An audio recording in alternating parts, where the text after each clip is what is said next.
Hello everybody, it looks like we are live! Hello! Guten Abend. So this is Ricky Atulu, Marsu Kanuna and Johnny Batman doing Oh shit, Radicals improved the lap. 3 hours Brands Hatch endurance race qualifier for the 2016 Blancpain endurance racing series. 6 weeks in the series. This is week number 2, and currently qualifying ongoing for another 20 seconds, and after that we get to the grid. Total of, I think, 36 cars in the top split. Yeah, 36. And the leader currently on pole, Team Redline Blue, driven by Olli Pahkala currently on the screen. Currently has the pole by... actually I was just about to say more than 2/10, but for Racer Coanda Simsport gets the P2 1/10 slower and only 200ths of a second slower than Foracer is Radicals Online GT3. Yeah, you guys can have a quick word about the grid. I'll scroll it on the screen. Yeah, then it's Glacier Racing Best 2. Our team, yay, on P4. And then Hyperic Racing Team conquered P5, P6 and P7 in the order of Hyperic Racing BenQ, then Interactive 4 and Zalem. Then it's SGC Motorsports 2 in P8. Inex Racing Red with that Ford. I have no idea how they managed to get it going, but still they are in P9. And then P10 is the Racing Team Black. And actually Dark Antigua Racing Team, they've been the pole leaders, or actually the top 5 in almost every qualifying. They are now in P11. And our best 3 team, Glacier Racing Best 3, is in P12. Right in front of Keika Shube and Joel Guess. Hey, he managed to lap. Damn. What's gonna happen to Glacier Racing 3 car? No guess. No power steering. Yeah. Up in the beep of Timo. Ass, you can say ass. This is unofficial. Up in the ass of Timo. Hi Dom. Hi Dom. Oh, I need to Hi, bump Tommy. Namo Jonas. my general off-topic thread for the thing.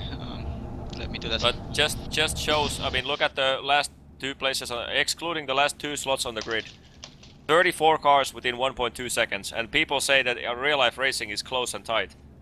When is the last time you've seen 34 cars on a road surface qualifying losing within 1.2 seconds?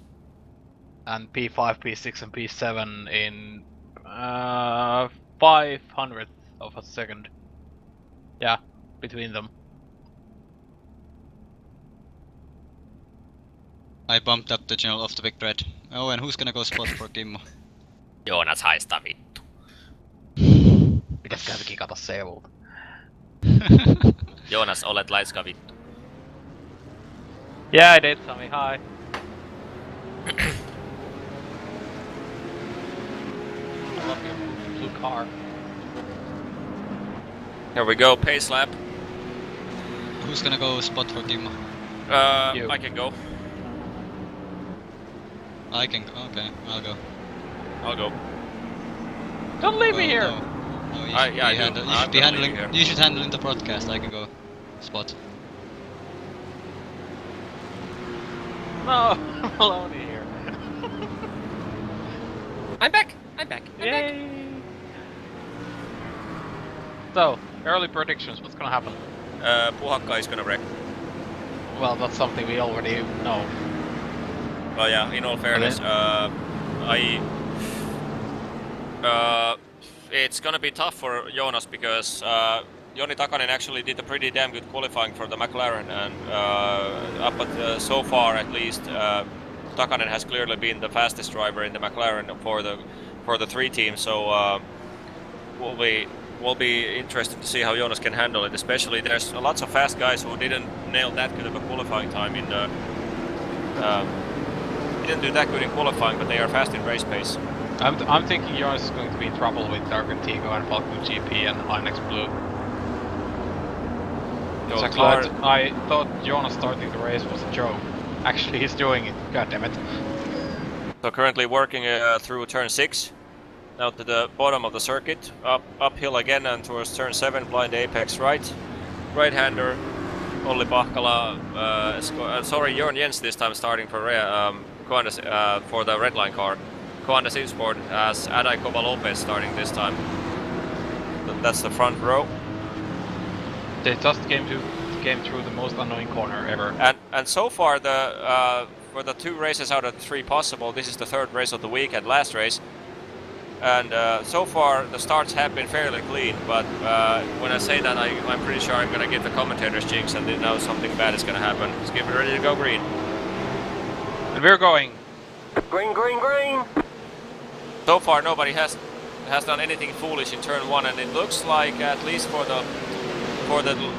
first 4 or 5 rows, everything's fairly clean. And God, just as I say that, there's the jinx. Kim was taken There out. is the jinx. Timo 3 watch going into T2 and then crashes again. Timo. And worst camera action ever. Props to Joni Backman, he's behind the cameras and he's pressing the wrong buttons. Can we get that So one? here we go. Yeah, we're gonna get a replay shortly. Let's just watch the first lap. Coming to the turn 4 now, uphill. Jonas is actually battling with Dave Kelly. Jesus Cecilia is having Isaac Price in the turn 5 there. He might have a look at turn 5. Very, very close. Is he gonna do a late dive into turn 1? Please don't. Lap 1, please don't do it.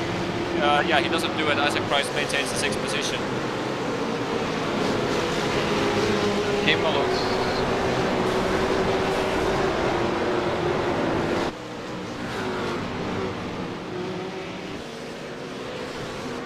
There's a tight pack going behind P number 9. There's like, so far, a huge strain going on as Niels Koch there is trying to get past Stefan Muschelaar, and I think he actually managed to do that. Stefan Muschelaar still right behind him, and now Valentini is challenging Stefan Muschelaar in the last corner with the McLaren as we get the first lap completed. And so far, yeah, the commentator's jinx struck again. As soon as I said that lap, turn 1 has been fairly clean, and right then we have the top 2, and again another wreck! Right in front of Stefan Muschelaar. Who was that? Somebody is going downhill very, very fast. I think it is Niels Koch. Niels Koch got into the bad contact. Yeah, Niels Koch is out of the race. Ah, that's too bad for Core Motorsports. And again, I lagged out. God damn it, I hate this iRacing replay tool. Yeah, let's wait for a few laps until the action settles down, and I just have something very quick to pronounce here. Announce here, and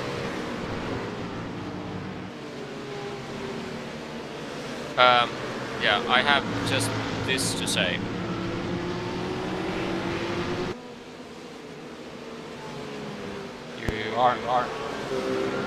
I sure hope somebody picks up that phone, because I f***ing called it! Not again. You already made me nervous with that when that comes out. Damn you. Yeah.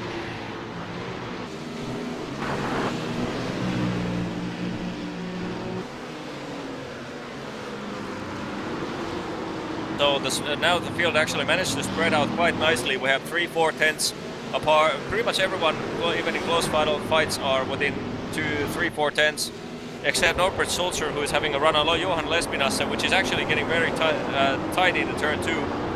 Doesn't stick his nose in there all the way to the finish, but he had a small bit of a go.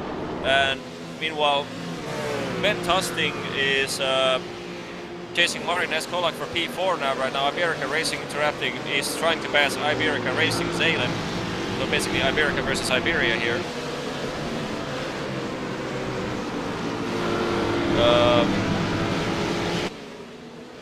Yeah, currently field is starting to sort itself out, but Jari, yeah, maybe we should just shut up in the following races on the opening lap. Just don't, pretty much not say anything, because every freaking time is the commentator jinx.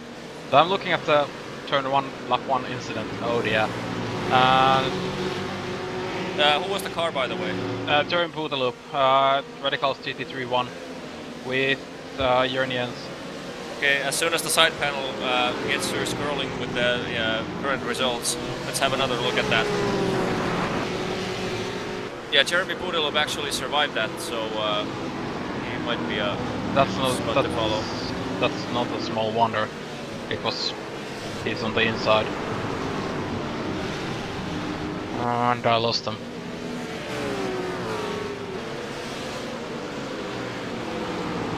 Place your 2 cars too badly affected. He's in a line of cars. Did he get into contact? Yeah, the 4Racer car. He hit the 4Racer car straight on. So no suspension Okay. damage, I think. So here we go. This is the replay of the opening lap. Watch the radicals, red, black and white car of the yeah. There we go. Just I think the BMW of Ade Coba Lopez just didn't leave him enough room there. He could have just left him a bit more space. Was it Tadai in the? It's Jens in the second place BMW. It is? What I'm looking at, the Forza Quanta car. There's during Bootaloo and Oh yeah, wow, Jörn yeah, Jens. yeah. my I'm thinking screen is Jörn Jens simply asked for that. He didn't leave any space. Yeah, let's have another look at that one. See if we could get a slightly better angle of it. Okay, during Bootaloo actually comes through the curve, but still, he could have left some more space. Yeah, I would say 50-50. Then again, Kimmo hits Jörn's car and that's his front. But looking at the Glacier Racing Best 2 car, where is he? So then we had another contact with Stefan Musular. And here we go, let's have a look at that one. I don't think it was actually Stefan Musular. Yeah, it was someone. It was someone in front of Stefan Musular in there, but I can't see who it is. Yeah, Alexander Voss was actually involved in that crash, but who was the initial starting? Have a look at lap 2, turn 1. Who was the guy that caused the incident? I can't. Because it's lagging out. No, wait.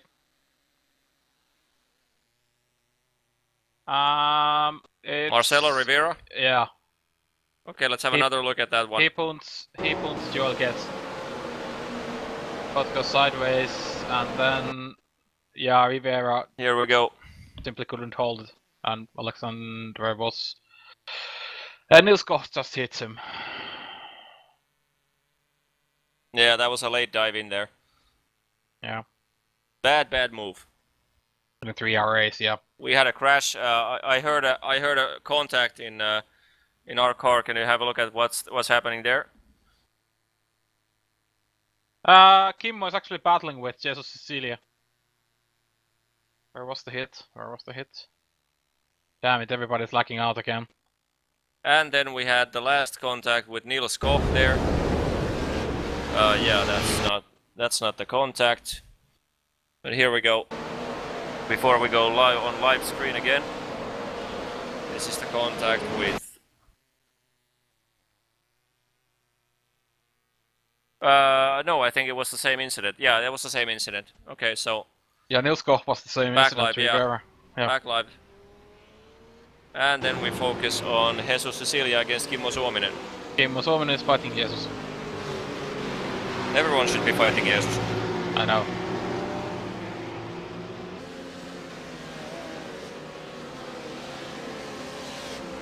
But I'm guessing the damage on the best 2 car is a bit too much for him. Yeah, he got some proper front end damage, but I don't how's know his lap times? 24.0, 24.6, 25.6. But I would say those are not yet. You can't really redeem them because they are racing in a pack.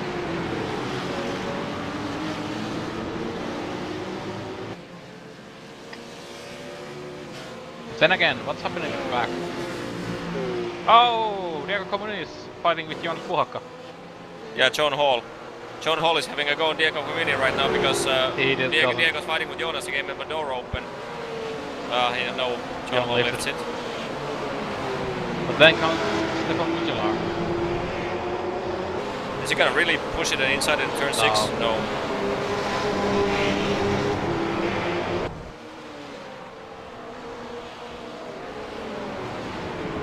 A 3-hour race, 10 minutes into the race now, and 6 laps completed. Leader I got a feeling Diego Comuni is going to look at overtaking Jonas Puhakka in turn 1.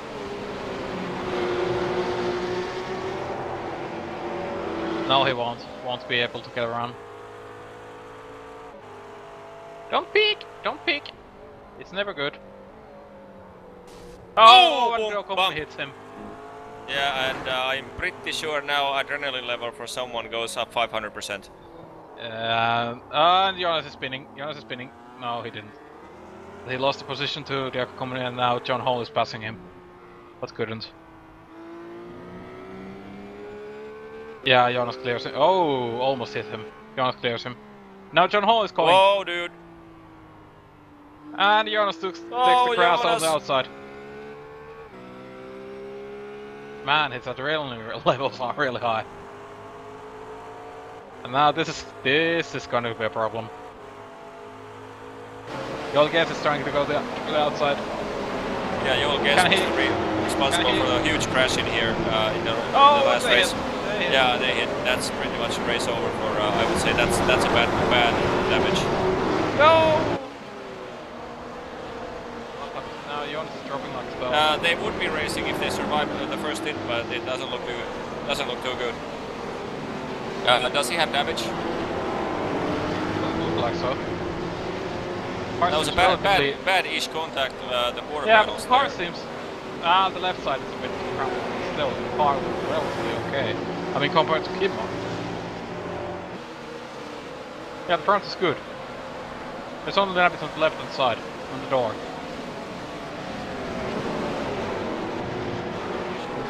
So McLaren is really built like a tank. Yeah.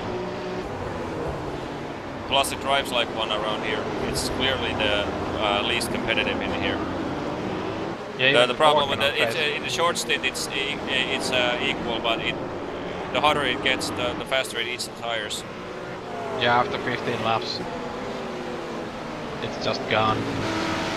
Currently, Isaac Price with the Ford GT has now had to surrender to Jesus Cecilia for P5, so Jesus now overtakes the IDEX Racing Red GT3 car, the Ford GT car. Next up is Kimmo Suominen right behind him, and I wouldn't say Kimmo has any significant damage because he's lapping 23.9s behind Isaac Price, so... It's just the bronze. I hope outside of the top two guys, only Bakkala and Jyrki Budelup in the top two are escaping like 4/10 a lap. But outside of that, Copa Lopez from P3 all the way up to P8 is within 2/10 a lap, so nothing is solved at this point.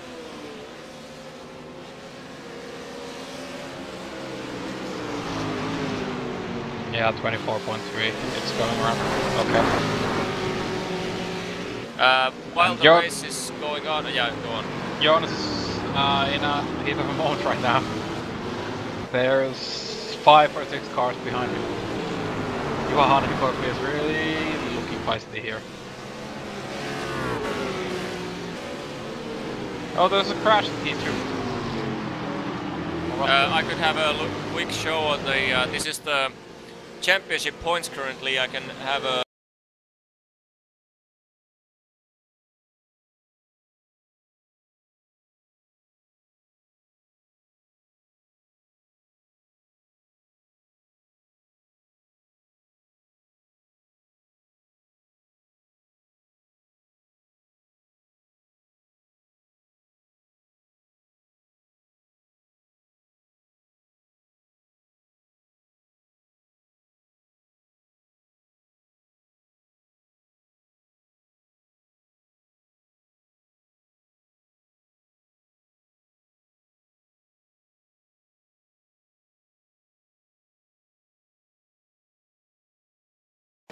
Not second to last, but the one before that.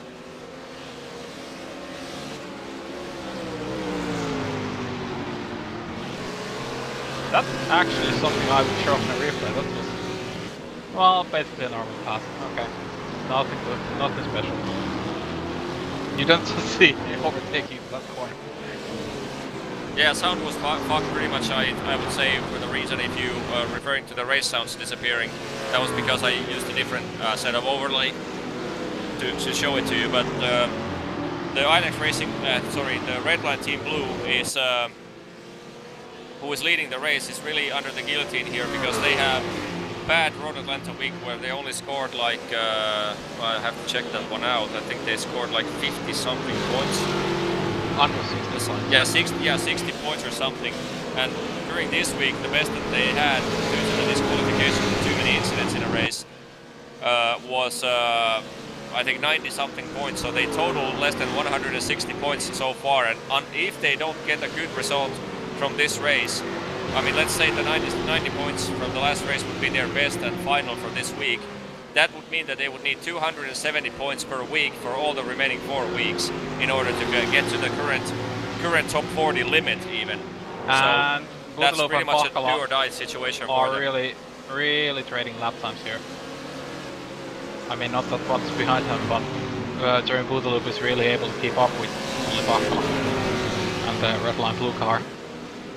And by the way, all these broadcasts, the broadcast will be available afterwards at YouTube in my YouTube channel. Just search YouTube for SF Privateer. So the same as my Twitch nickname. Search for the same in YouTube, and you'll find the broadcasts there. The race 2 of the Brands Hatch I have to recompile because of the fact that the broadcast crashed. The broadcasting software crashed about 2.5 hours into the race, so it's split into 2 segments. I have to upload them separately and compile it. But no, currently it's not 230 per race. If you looked at the championship points table, the average needed right now, the top 40 is 212. 207. Currently in P40, the team has 414 points out of 2 weeks, so the average is 207. And it's gonna go down the further we get into the series. It's not gonna be that high. It's actually surprisingly low at this stage.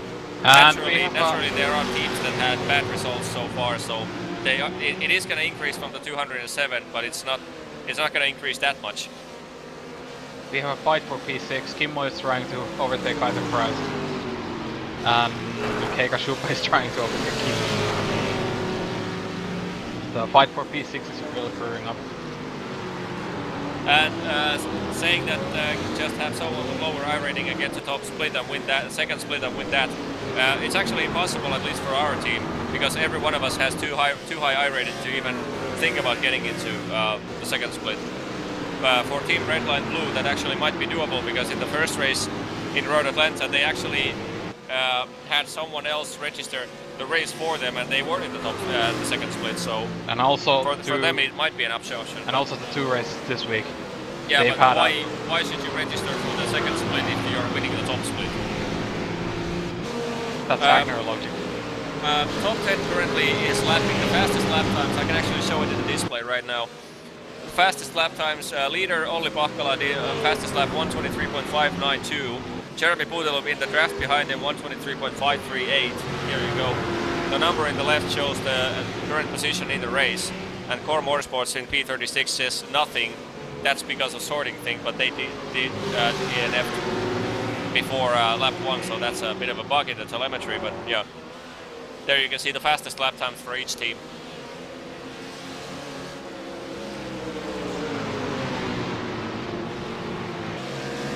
They did not get wrecked. The Team Red Line Blue did not get wrecked in the race that they tried to do. In the first race they actually, well, in the second race they were wrecked, yes. But in the first race they were actually in top 4 position. P5. Yeah, top 5 in the latter part, and actually they just took too many off tracks and got a disqualification before that because of that. They were actually really chasing after me, and they just disappeared and took a disqualification. Currently in this race, yeah. By the way, I'm not getting any DNF, any on purpose. I mean, faulty DNF reportations currently. I'm first actually seeing all the cars properly, so the scorecard shouldn't give any false DNFs either, which is a hell of a good thing, because I can actually show everyone in the broadcast without it hopping around like an idiot. So yeah, like we said, 3-hour race. Every race of the series, the qualifier series, is 3 hours long. We have 4 cars on the track, everyone fighting for the same race. McLaren MP4, rough 12-hour track. Then we have the BMW Z4, and then we have the Ford GT, GT3. Oh, and Harald Stadler is dropping like stone. He's 27, I guess. Yeah. Staffan Lidl just passed him in the second last turn. What happened to him? Wait a moment. Must have been a braking mistake or something. Damn, I hate this one. And again. He didn't go that much. Go down that much. I mean, he was at P27. Yeah. And then there was in the second to last corner he tried to pass out Dirk Reinhardt on the outside, so had a slight bump, was forced on the outside, and then yeah, he just lost 2 positions, but nothing dramatic. Looked a bit different when I was flipping down the corners. Stun.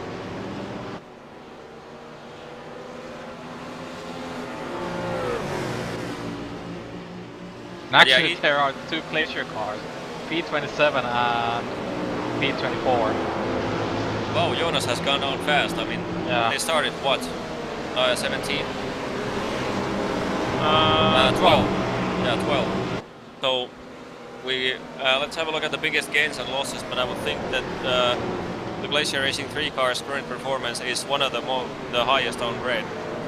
And I have a lot of experience about that because I was the top loser in the last race. From P6 down to P37. Actually, there's a glacier sandwich going on.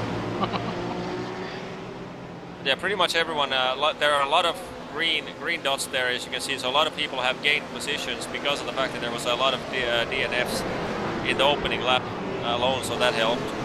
So there, Glacier Racing minus 12 positions. Actually only 4 DNFs. That's actually 3 Kim DNFs. was going for Isaac Price on the inside. And he can't make it. Looks racy though. Yeah. Kim, Tapani Lindelof is driving for Glacier Racing 1.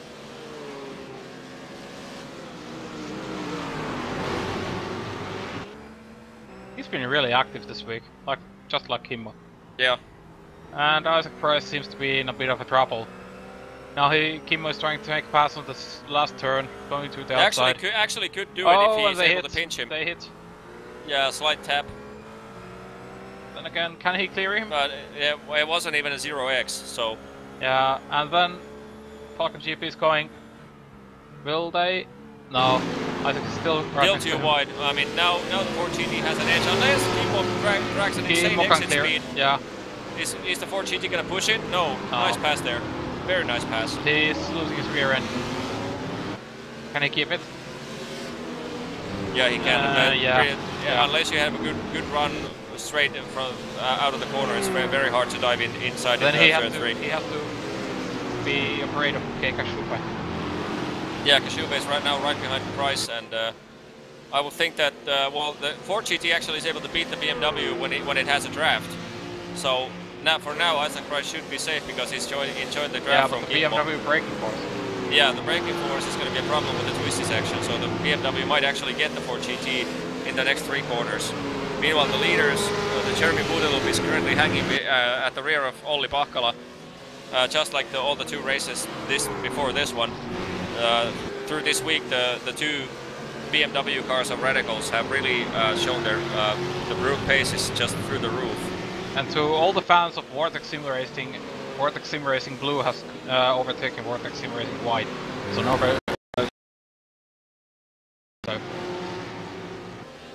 And what in the hell happened there?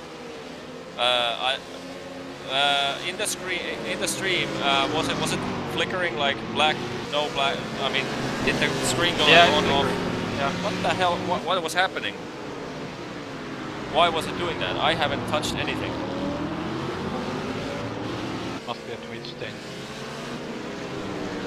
What's in your preview as well? I don't know. I haven't dropped any frames, so. Must be a Twitch thing. Yeah, probably. It was in the... bloody hell. In the last stream as well. It went green and back, green and back. Probably my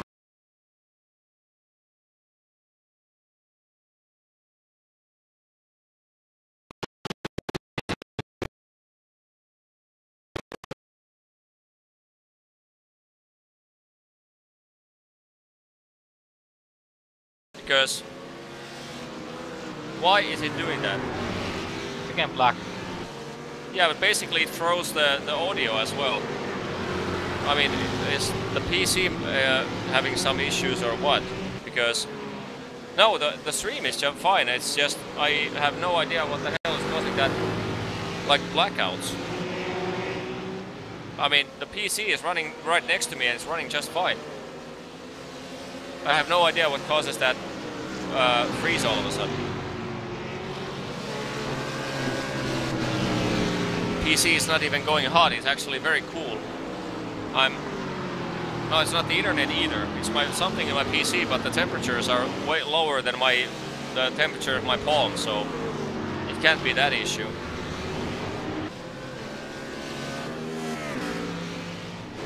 I've had the same layout or the same machinery for 3 years now, and it's never done that.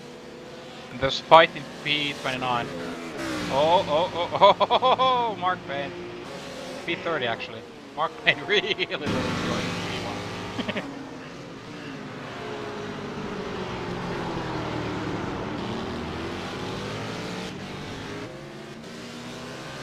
And Glacier Sandwich, aka EJ O'Rourke seems to be mad about something. Yeah, I couldn't figure out what. Yeah, I can't see the He's in the team. burnt rubber team.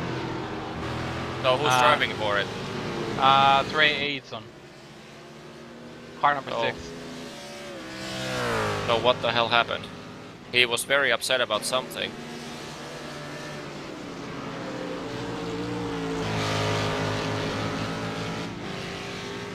Was there a lag contact between them in turn 1?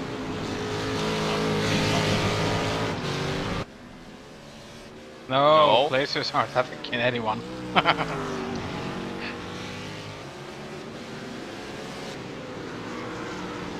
Oh, now I got it. Now I got what was the cause of it. But I'll try to find a replay. Mark Payne went off track in turn 7.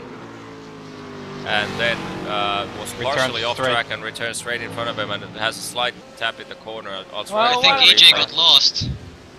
He's supposed to be in the Talladega server. Let's have a look at it. Let's have a look at it. Yeah, here we go. Here we go. Have a look at this. This is what happens. This is why EJ O'Rourke, the team manager of the guy, the BMW team behind him, is complaining about. Have a look at this. Mark Payne is coming into turn 7 here. Gets slightly loose. Now drifts wide.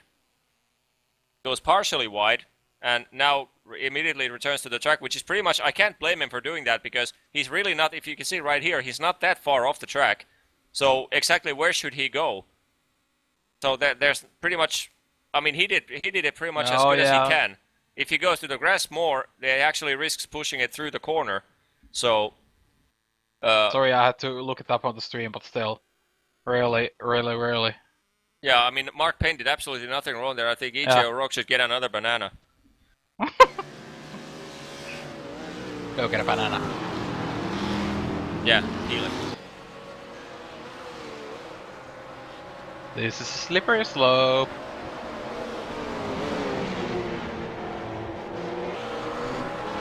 And just to mention that his comment on that incident was classy move, go back to rookies. Yeah, he didn't do anything wrong, that's the problem, Tommy. He didn't do anything wrong, but his reaction was go back to rookie. Falcon passed Inex, by the way. Rico. What? Falcon passed. Yeah, Falcon, yeah, Keiko Shube is passed. And yeah, how long ago is that? Not that long ago. I mean, let's try to find a replay of it. But goddammit, I'm still lagging out. I'm trying to get a replay of Kashube overtaking, but no, not quite. More. Yeah, there we go. So Keiko actually manages to get up to P7 now, past Isaac Price. Here's a replay of what happened.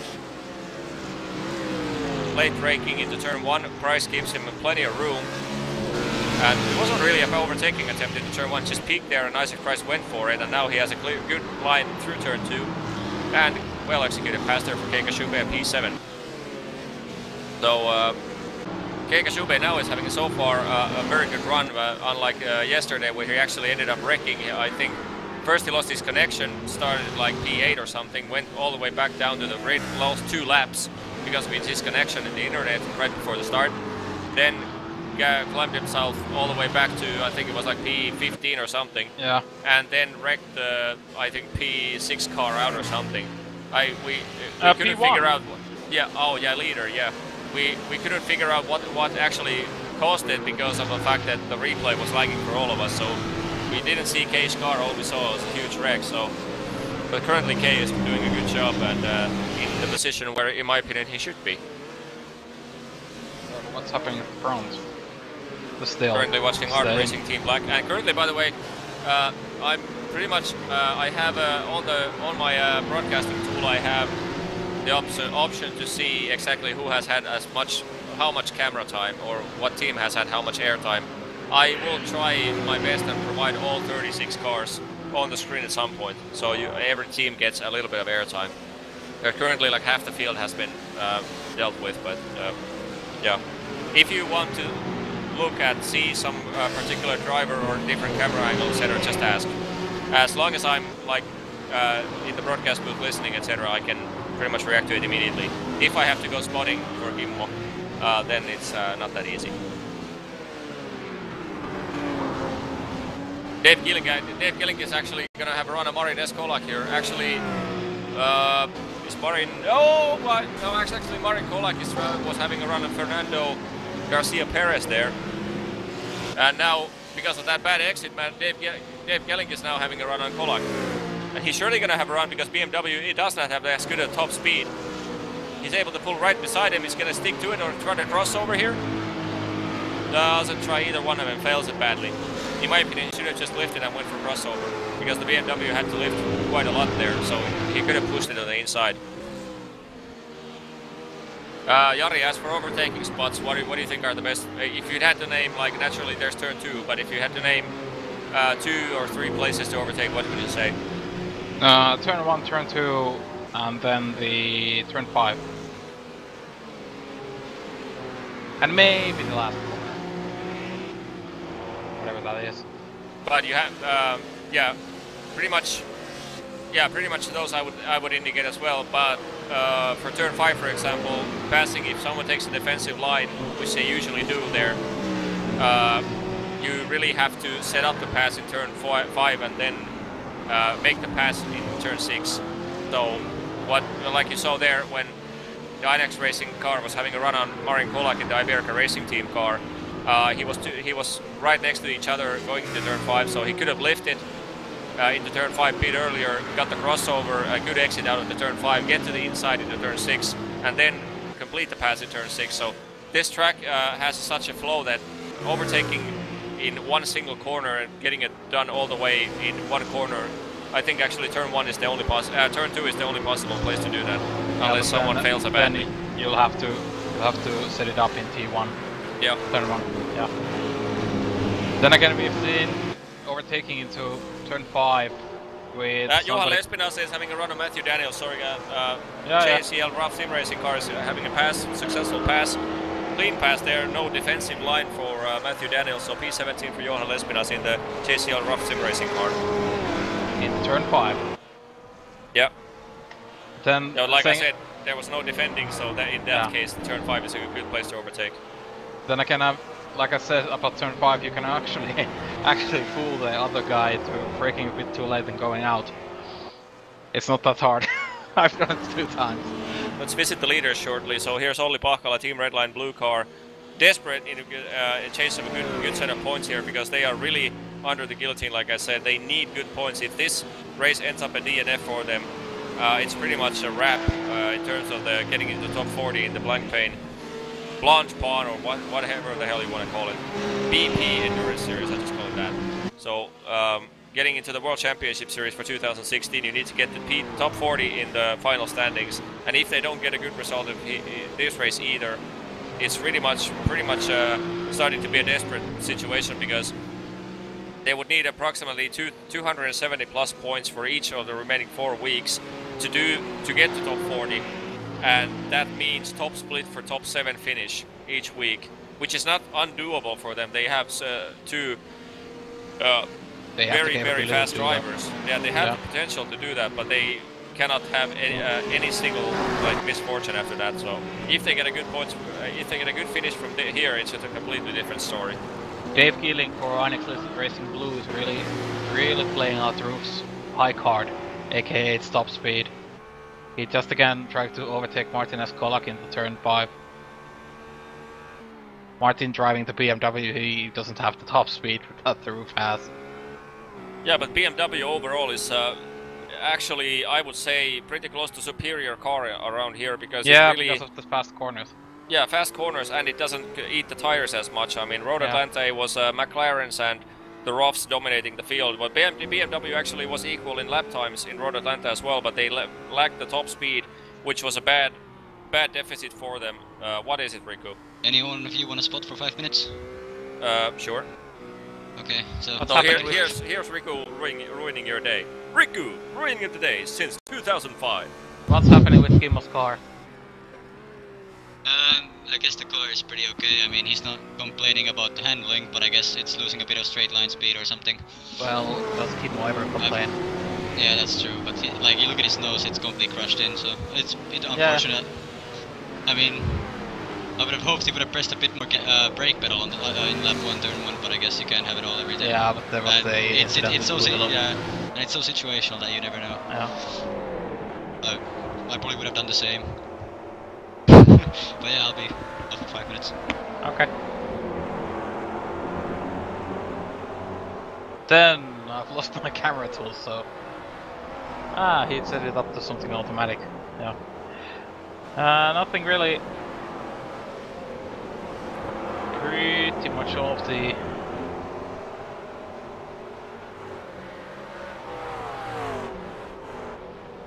top 4 actually. Yeah, the 4 cars all running in their own little sanction of peace. So it's P5, P6, P7. So the field has really spread out now.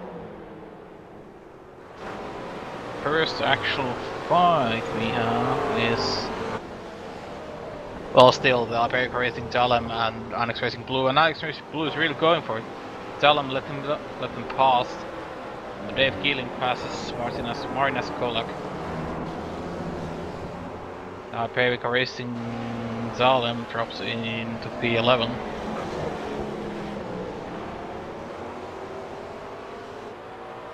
There's something going on there because Martin simply lifted his throttle. Well, yeah, Dave Keeling had a much better exit.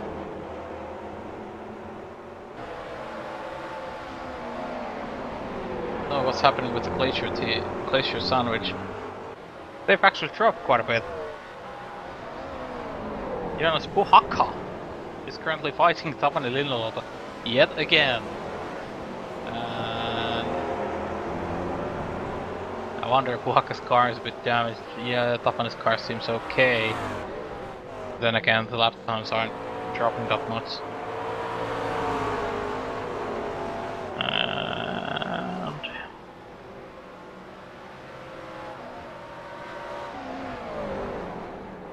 What's happened here? The Vortex Sim Racing they have slipped again. The white car, Vortex Sim Racing white car, is actually ahead of the Vortex Sim Racing blue car for some reason. I haven't seen why they've overtaken them. But Mibano red is really pushing hard on Vortex Sim Racing white. And please, Joni, come back. I want my cam tools. Really pushing hard. Mario Bertolotti is really pushing hard on Robert Sulzer. I'm sorry for bashing your names, but still. And Mario is trying to look at the inside, but no dice there.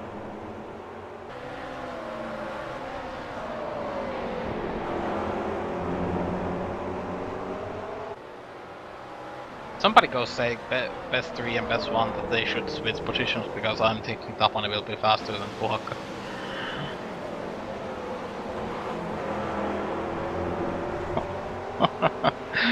But yeah, Mario Bertolotti and Norbert Sulzer are really having at it.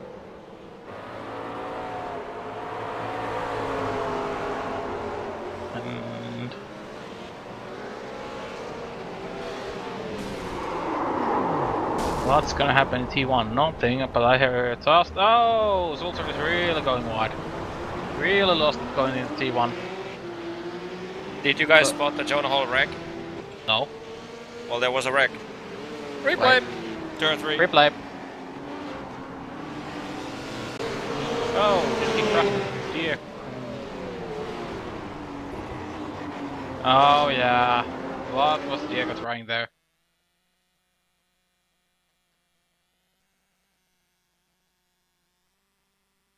He did the puhakka move.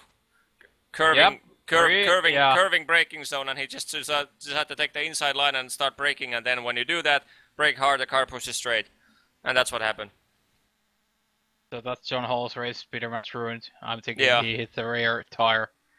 Yeah, bad move for Community, I would say. Bad move.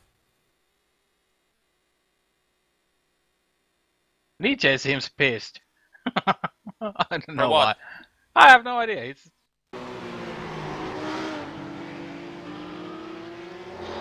I don't know. Something's happening there. We're interrupter.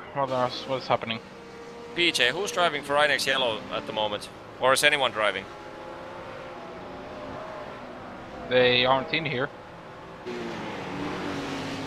Okay. I'm off again. Enjoy. Why are you leaving me? Oh.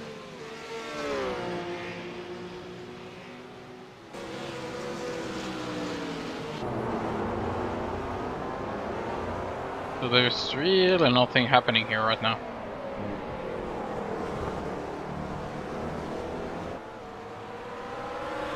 David Williams for Quanta Simsport 88. Aren't they? Oh, they were the second team, yeah. Actually, this is the closest fight I'm seeing at the moment. Looking at the lap gaps here. Yeah, that is. Trinity Motorsports Blue and Blackadder Motorsports 66.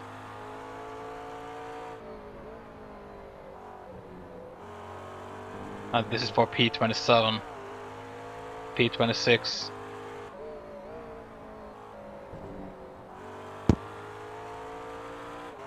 Akala on board, please. Yeah, as soon as I get my camman back. Joni is somewhere else. I'm guessing Riku went for a cigarette.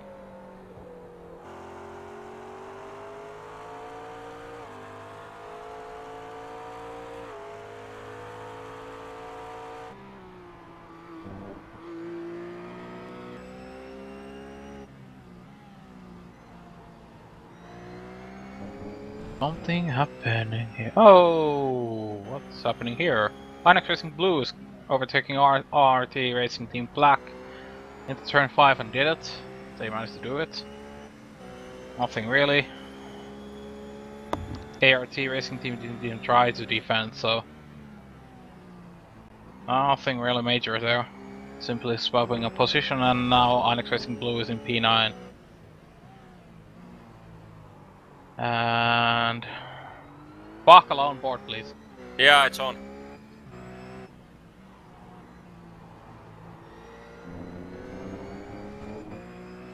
Aren't you watching the stream?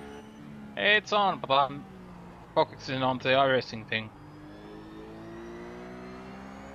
However, what I'm seeing here is there's nothing really happening other than. But we are closing in on the pit Something window. happened right next to our car. There was a clash with someone. I don't know who it was, but I heard a clash. Let's see. It was a lag or something. Must have been because our car is running in. No, it wasn't our car. It was someone. Hey, there was somebody on the wall. Must have been. Yeah, there's Oh Reinhardt. yeah, I got it. Yeah. Yes, Reinhardt in the wall. Oh, that's a really hard hit. Um. And Trinity Okay, Motorsports see if I can Orange catch it. is There out. we go. Reinhardt. And let's see what happened. Reinhardt of... Here we go. So that's pretty much a day over for Dirk Reinhardt. Trinity Motorsports Orange they team. lost their engine. Yeah, that was a bad crash. There we go. Out of turn 3, gets the car tire just slightly rear and slightly loose, clips over the grass area right next to the runoff road and slam. Yeah, there's no question about that. Race over for them. Engine blown. He didn't even go into the grass really. He just lost. Yeah, there's the small clip, small part of the grass, right where the runoff area starts. Yeah. There's an inch of a touch, and it's the same as running on ice. And Radicals on GT3-1 is losing a bit to Team Red Line Blue. Not much, but they are. Yeah, Ada Copa Lopez is catching them. Just had. And actually, the top 6 is pretty interesting because Kimmo Suominen in the Glacier Racing BES2 car on the screen is currently P6, 1 second off from Jesus Cecilia, and actually he has been catching them for the last 5 laps straight. He's catching Ben Tusting in the P4, and he's matching laps with Jeremy Pudelup in P2, and P3 is catching P2. So actually, outside of the leader, the top 5 or the top 6 is closing up. Top 7 is closing up. Up again, yeah. Oh, it's Kashuba is catching as well. He's catching Jesus, but yeah. Let's see the updated lap times this time around. Leader 24.2, Pudelup 24 flat, Ada Copa Lopez 24.4, Ben Tusting 24.3, Jesus Cecilia 24.6, Kimmo Suominen 23.4, Keika Schubert 24.3, beg your pardon. Kimmo and Kay are catching Jesus 3 tenths a lap. Car looks really awful. Yeah, he's really struggling. Looks like he hasn't got any grip on the tires. I wonder if they chose a too loose setup, which actually, oh man, once the rear tires burn with the rough, they truly lose every grip they have. Kim was really on him. Yeah. I mean, he got such a bad exit out of T4. Yeah, the exit should be where the rough is the strongest, but when you burn the rear tires, the exit becomes the problem for the rough because it really as soon as you go on the throttle, you just lose sliding. Yeah, it really wants to swing its R's. And now Kimmo is really trying. He's doing whatever he can, but still, if his tires are gone, he can't. There's no way. Yeah, this corner especially, the last corner where you have to go on the throttle early and slightly, but when you... How much tighter to Kimmo can run there? Jesus went right to the outside, Kimmo can run almost half a car more to the inside. That looks Jesus awful. Jesus is really struggling now with the exit grip. Jesus has taken 4 off tracks in the last 2 laps. He really cannot get the car. Yeah, no, that's a bad one. Yeah, it's Kimmo's past. So, Glacier Racing Best 2 has taken the 5th position, and Dark Antico Racing Team with Jesus Cecilia dropped to P6. And Keika Schube is now 6th and 24.9 Jesus' last lap, and that was not even like while being challenged. So Jesus is really struggling. His lap times are 2nd off from Olli Bakkala's pace. Yeah, which is actually surprising because Jesus is not the slowest GT3 runner, so it's actually surprising to see Jesus burning his tires that much. There must be some problems with him earlier. Let's look at the lap times. Nothing really special here. 125. 5th lap, but nothing really much here. Meanwhile, something has happened to Nathan Schartner. His last lap was 134 flat in P14. What happened to SDC Motorsport in lap 34? Something very bad has happened because he's in a 134 lap time. Oh wow, he spun at the turn 3 exit. I try to get a replay of that. Nathan Schartner had a similar to what Dirk Reinhardt had, but he didn't end up in the wall. Let's see. And Nathan is currently under pressure from John Hall. Wonder if it's this one? No. John going for turn 1. And he... Yeah, here we have it. Here we have it.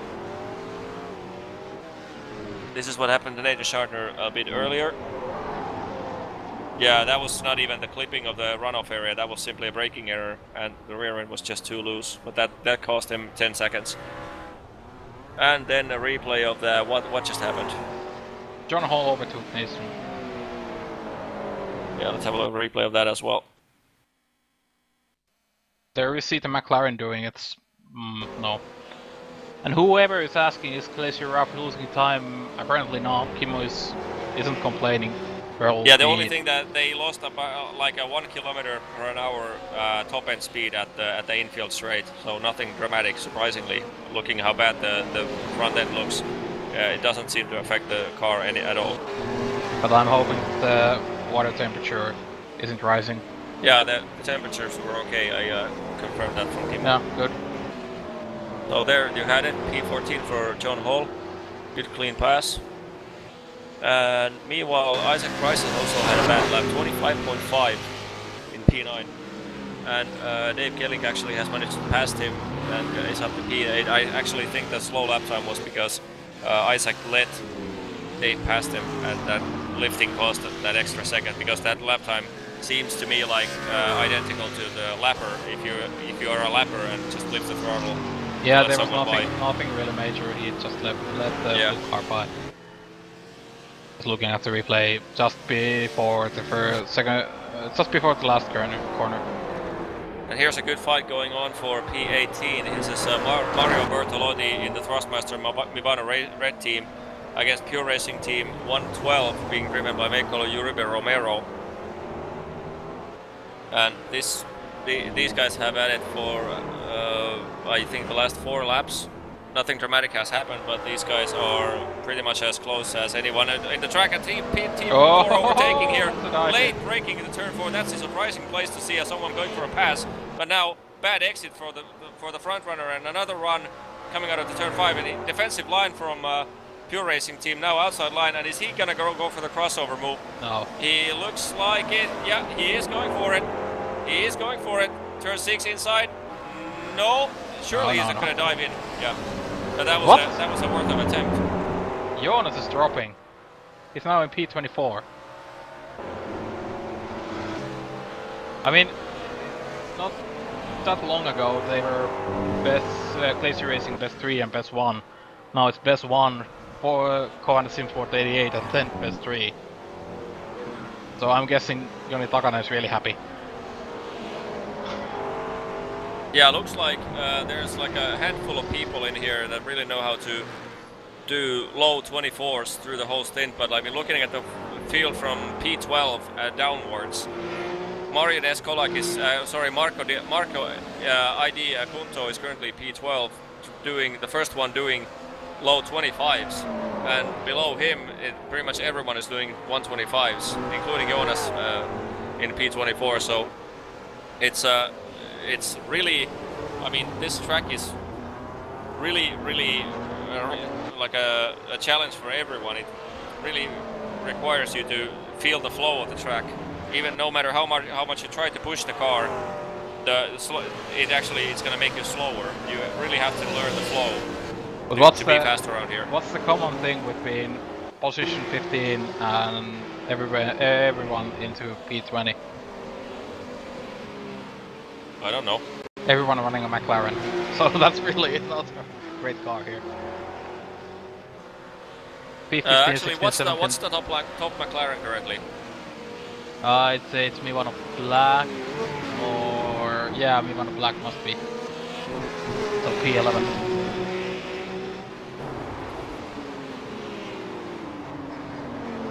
Yeah, that's P12 actually. Yeah. Thrustmaster Mibano Black, top McLaren in this race, currently. Yeah, considering the McLarens were at the top of the field in Road Atlanta, really struggling here. In 2 weeks we are going to have a Zolder as a week 4. That's going to be quite interesting to see how the balance of performance plays there, because it has similar semi-fast corners, but not that much of them, not that many of them. But then it has very tight corners, it has chicanes, it has curbing that you need to really abuse. And the curbing abuse, I think McLaren is superior, at least from what I remember from Monza. Monza second chicane, the McLaren really was able to ride right over the curbs, whereas the rough actually is somewhat capable of doing it, but it really becomes unbalanced. And the BMW actually was the worst one in crossing the curb, so it will be very interesting to see what happens in Zolder in terms of balance of performance. And Ben Tusting just did a really bad lap, 25.1, whereas Kimmo did 24.3. And Joel Guess in P28, by the way, just passed P12 car of Marco ID Acunto. I don't know why Joel Guess is down a lap, but he probably had his car doesn't seem damaged. They pitted. Oh yeah, they pitted. First they one to pitted pit, on 36. and actually they pitted quite a fast pit stop. 48.6 second pit stop. Must be taking a 3-stop strategy then. Not necessarily, because the BMWs of the Radicals team, they both did sub 50 lap pit stops and they took a full fuel, so yeah, Dom, I cannot believe we have to do Zolder. I perfectly agree. I mean, the 6-week schedule is, to be fair, in all fairness, it's awful. Yeah, we have three tracks out of 6, which pretty much everyone hates. So yeah, we could have Interlagos and other great tracks, but no, we have to have Zolder. Suzuka, yeah. But hey, we're having Zolder and Brands Hatch. Zolder is a great track, but it's not great for racing. Well, how is it a great track if it's not great for racing? I like it. It's challenging. But I would. I mean, Jonas is great, but he's not great for racing. So. Shots fired. Yeah. But I mean for the actual pro series, I would love to do Taking the bait Nordschleife. does not make you great, mate. No. But the actual pro series, I would love to do Nordschleife. Well, we have Zolder because it was a Grand Prix circuit in 1873. Don't you know that? So it's legend. And it's an actual GT circuit. They've done these endurance races there. Actually, Zolder would be a good track if they had the old layout where Gilles Villeneuve was killed. I mean, if the second chicane would be missing and there would be a semi-fast right-hander replacing that, it actually would make it a good track. But the second chicane is pretty much ruining everything because it kills the flow at the back section. And we are closing in the 1 hour mark, so pit stops will happen soon. In about 5 to 10 minutes I'm gonna grab myself something to eat, so I'll be silent for 5 minutes. Jari will take over then. So if something is happening on track, Jari, please put the lap driver lap in information. I remember that. Yeah, I'll try my best to get a replay of them. But I'm not gonna yet, but as soon as I go. Actually, we have John Hall pitting at the screen. Phoenix Motorsports Rough is pitting. Yeah, but even though they might want them to use the real schedule, still, there are other tracks in the schedule. I mean, if we have... Yeah, well... I mean, we have had Sonoma Raceway with the FW 31, and that was not in the F1 schedule, so... Yeah. Sonoma F1, oh no. Yeah, that they actually had that for DWC in 2011. Oh no. That was hilarious stuff. I mean, IndyCars race there, but hell no. Yeah, we could have Zandvoort, Nürburgring. Yeah, good point, Tommy. They have Zandvoort, they have Nürburgring, but hey, we have them as well. But we have Brands Hatch. Well, Nürburgring isn't out yet. Dark Contigo has also pitted and had a driver swap. Yeah, David Alexis Jordan is currently gonna replaced the Jesus Cecilia in the Dark Contigo racing team. Will he win it in John Hall, his exactly first 50 second flat. Actually, David Alexis Jordan has, in my screen, he has 2 pit stops, but that has to be false information. Yes, it is.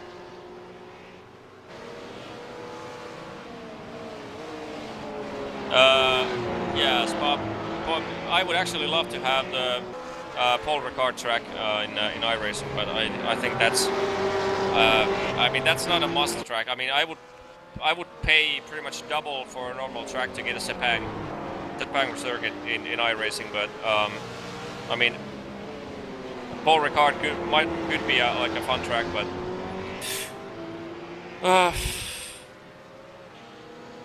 I mean, instead of like Circuit of the Americas, everybody's pretty much hating the track, and instead we could have had Sepang, which is like awesome circuit for pretty much every motorsports vehicle that you can imagine. But yeah. I would like to know the thinking behind the schedule. Really would.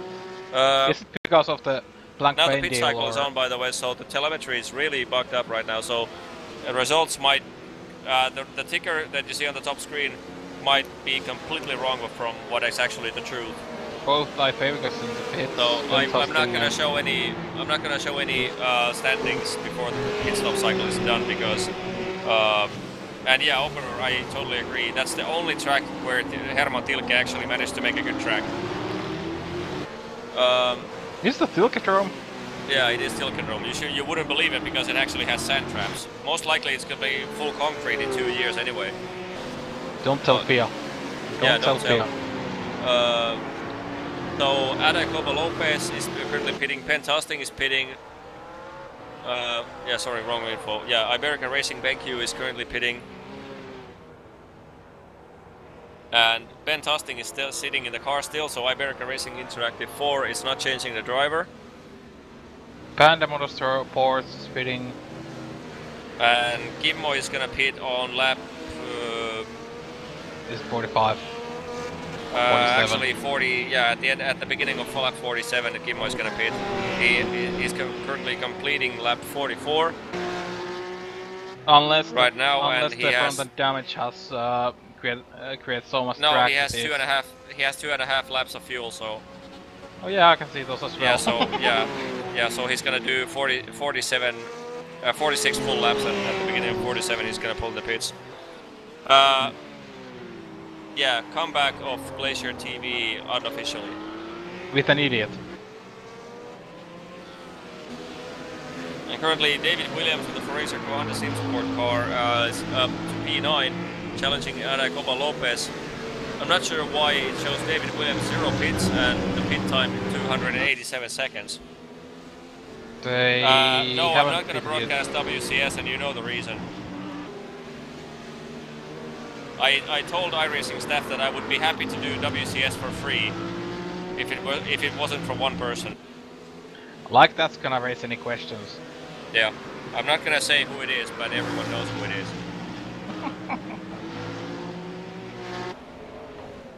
Only pits, only in the pits.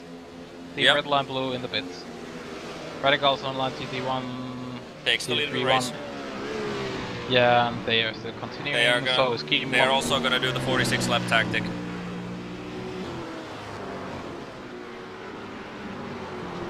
Yeah, Kimmo continues for 1 lap. Yay, Jonas, Southwest. That's right. Southwest for 2016. Oh man, Kimmo has the worst luck ever on graphic. Martinez Kolak simply just pops out from the pits in front of him. He's on fresh tires. Luckily, he's not in any close by battles because yeah, and he has 2-second margin. He has fresh tires, so he should be able to just go away. Yeah. Yeah, I don't think he's gonna be a burden. Olli, meanwhile, is still in the pits, the red line car. Behind the pace car there. And 44 seconds in the... Yeah, Olli's still continuing, so... Yeah, they're not switching drivers. So must be Alex doing the last stint. Usiakala is gonna do the last stint. 55.2 second pit stop for Olli Bahkala, so actually the slowest of the front runners. Ada Coba Lopez meanwhile did 41.1 second pit stop. Ben Tusting 52.4.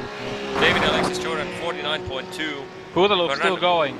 Fernando Garcia Perez did a 49. What? Hooteloop is still going.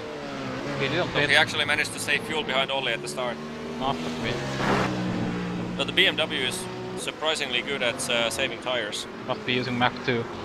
Kimmo in the pits. Kimmo goes in the pits. And what happens now? I'm pretty sure Riku is gonna get behind the wheel.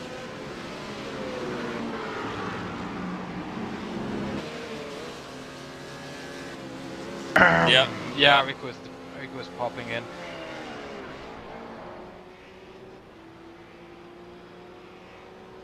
Oh, they're still saying Kim was actually, over then. no, Kimmo is still sitting in the car. He hopped out, then he's back in. Why? I don't know. Maybe Rico must be taking more practice. Rico probably had a boner.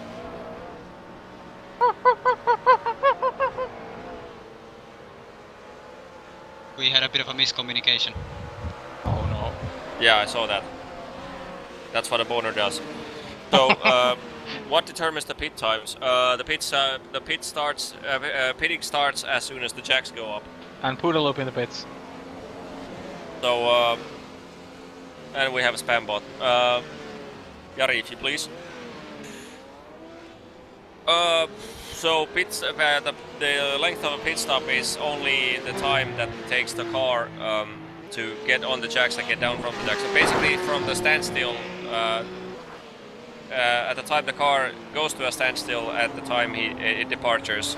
So it doesn't measure the time from pit entry to pit exit. I could write a script for that, but my care level is so skyrocketing. So. What? Do you actually care? Yeah. News. That's news. So now after, yeah, pretty much everyone. Yeah, now we can show the updated intervals. So here's the updated situation after first round of pit stops. Not yet. Yeah, but yeah. Sorry, Buda Loop is currently in the pit, so I'm gonna fast forward that. Buda Loop is moving. Red line in the last corner. And Radicals have taken the lead. Yeah, so that saving that extra lap of fuel really paid off, and BMW seems to be awesome at saving tires. We're not even having the coolest weather possible, but still the BMW seems to be pretty conservative for the tires. And Olli has traffic. 7.1 seconds. 7.1 seconds between Jeremy Putelup and Olli Pahkala. Only because of pit stop cycle. Olli had 6 seconds slower pit stop, but that doesn't explain the whole story. I mean, they must have had bad traffic. Yeah, he's in bad traffic right now. Meanwhile, David Williams Jeremy is in the pits, and the clock is not going up in my screen. What is happening to? Oh yeah. Hello, Brentje. Yeah. Hello. Brentje77. Hello. I have no idea why am I waving my hand still.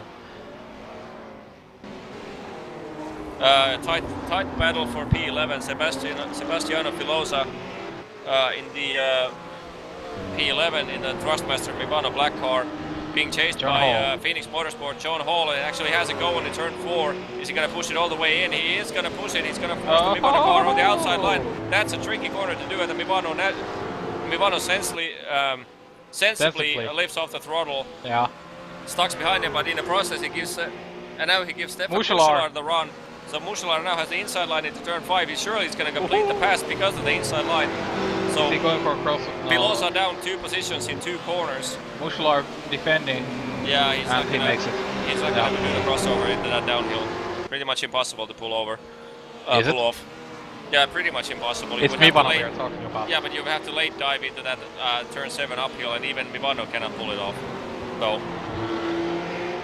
So John Hall up to P10 now. And go John.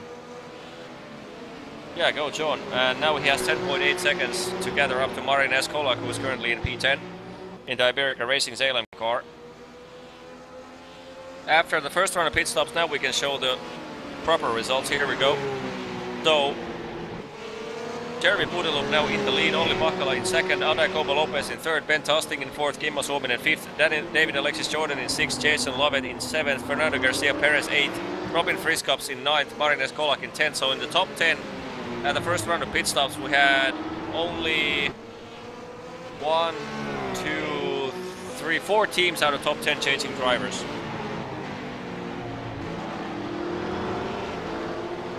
And Olli seems to be pushing real hard now.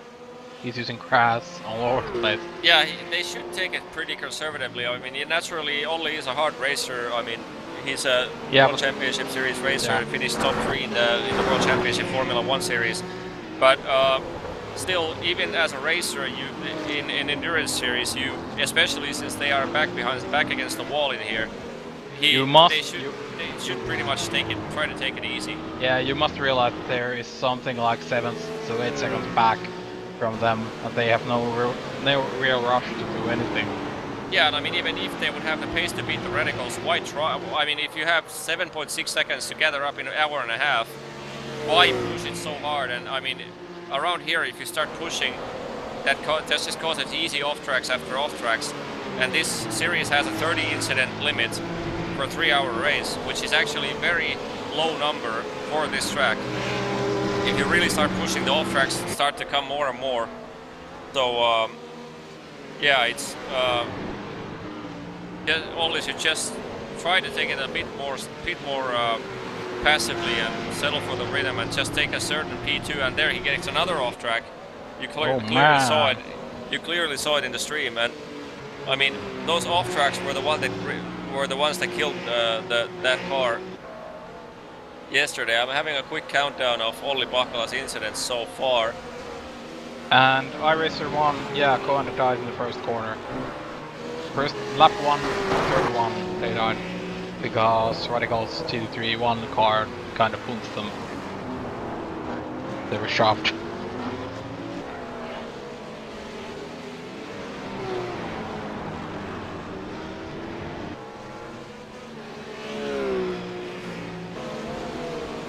And Kimmo is trying to catch up Air Racing Interactive 4. Some 6 seconds between them, so that's going to be a hard task to do. And Joni Takanen, by the way, is currently sitting in the Glacier Racing 3 car, so the Jonas Puhakka did his opening stint. And should Joni be tracking Takanen here. is now, yeah. So considering where the position, they are currently down in 22nd position, so my guess is that Joni Takanen is really going to charge back up the field right now. Yeah, they if the car is competitive. 10 position from what they started in. They started in P12 and they are now P22. Actually, if Glacier Racing Best 3 has dropped 10 positions, Best 1 has gained 10 positions. They started P29 and now P19.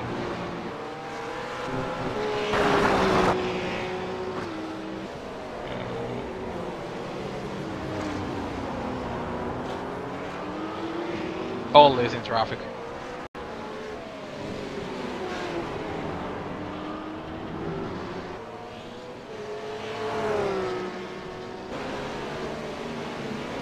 And this back market, they have absolutely no idea what they are doing. I mean, you should be tapping the brakes to indicate that you are lifting. What's really happening here? Because if you just suddenly lift off the throttle and the car behind can't read you, then it's game over.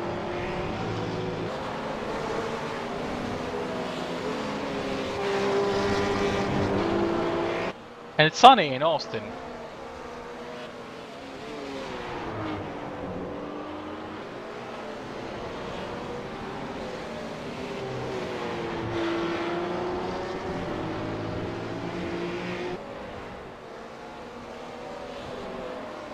Oh dear. But if I'm calculating correctly, Olli Bakkala currently has 18 incidents. what? He has 18 off tracks. Sorry, 13. Oh. Actually, Still. I'm not sure. 13 or 18, it's still above. I think that's not gonna look. So, we're currently not even in the midway point of a 3-hour race. Even with the 13 incidents, it means over 15 incidents at the midway point, so they really have to be starting to really careful. be really careful, because last race they had a disqualification. As in the first race they had a disqualification because of off tracks. So I mean, and then Kimmo has been a naughty boy as well. He has 10. yeah, it's actually more than he had with the 2-hour stint. He did, Yeah, but there's the 4 acts of the Urnians. yeah, true. Kimmo did 2 hours in the first race and totaled, I think, 9 incident points. Something like that, yeah. And less than 6. Was it 6? Yeah, because I took 10.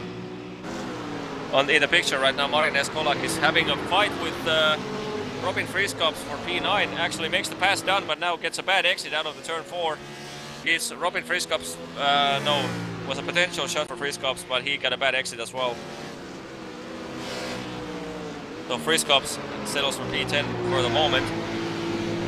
And let's have a look at Joni Takanen right now. He's currently updated lap times. He's down to P22. Richard Avery is in front of him. Updated lap time 24.6 for Takanen, 24.5 for Richard Avery. Florian With in front of him is doing 24.8, 24.9, 24.9, 25 flat for Anders Olmansberger. So at least P17 is potential for both Avery and Takanen to go for. Olli is slapping Takanen here. Yeah, red line blue is lapping Takanen, so Glacier best 3 goes a lap down. Best 1 actually is the last car on the lead lap. Currently 19 cars on the lead lap. And currently Stefan Muschler has got John Hall on Keika Schuben. Stefan Muschler has got John Hall after the pit stops, and now the battle for P11 is on again. How in hell does fucking GP do this? I mean, they are always losing on pit stops. I don't know, I think Keika Schuben was like, what, P7 at before the... Oh, yeah. Keika Schuben's pit stop was 78.2 seconds. So they had like both pit lane speeding and illegal pit entry. Man. I'm gonna check that out if I can find the lap where Keika Schuben pitted. I'm not gonna show it in the screen, but I see if I can check that. I mean, K is one of the fastest guys I know in CT3 racing, and he's down here. Let's see. Let's see. Come on, pull out of the pits. Right okay. after Keika Schuben pitted on lap 44. No illegal pit entry, but was it speeding? Doesn't seem like it. Yeah, he was. He was on the pit limiter. He was way on the limiter before. So nothing happened at there. Well, let's see if he had a limiter on when he exited the pit box. Yeah, same there. And wow, how can you have 78.2 second pit stop? You lose at least 25 seconds, and he didn't do anything wrong in the pits. I have no idea.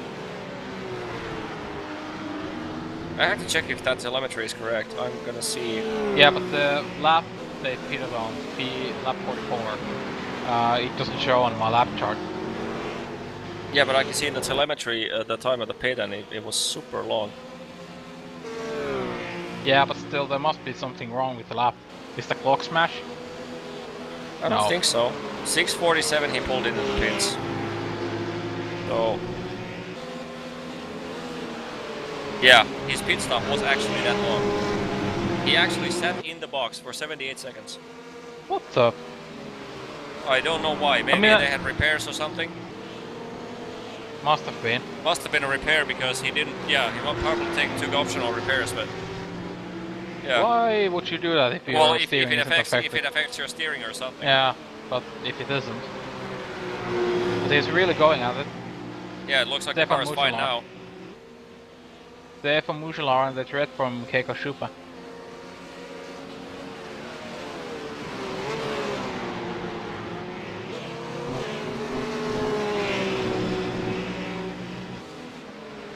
This is going to be a tough one, because BMW has no top end, and Rock is so wide it's really hard to Only still catching Jeremy, by the way, 7.5 second gap at the line, and he lapped half a second faster than Jeremy last lap. So he is trying to win the race, so can't blame him for trying, but still. Ah, wow, what is going on? Jason Lovett is gonna lose, I think, did he lose a position, or? Yeah, he lost a position to IDEX Racing Blue. Robin Friskops overtook Jason Lovett. So P9 for the blue car, P10 for the red car. Yoda, stop spamming your personal webcam links, it's not gonna work. Yeah, there's no action, and it costs $3 a month. Your bedroom action always starts like in 2 hours, so don't try to fool Radicals us. on board 3. Is there something to look at there? It's a clean track, must be, because they are in front.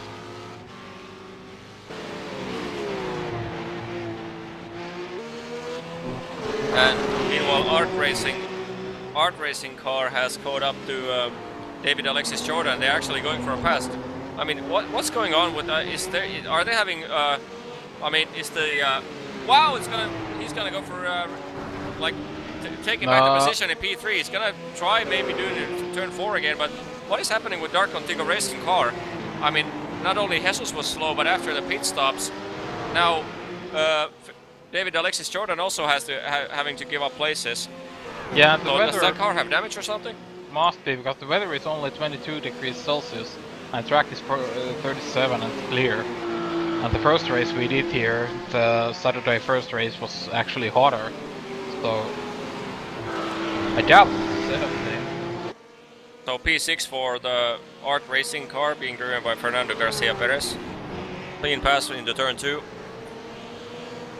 And meanwhile, Muschelar, Kasube and Jonah Hall are still at it. Kasube is all over the place at Muschelar's rough when you go to the corner sections, but then on the main straight and the infield straight, the rough is able to escape. Yeah. Kasube really has to try and make it happen in the stadium section if he wants to do it, he would have to basically break himself right next to him, or dive into turn 5, then try to make it.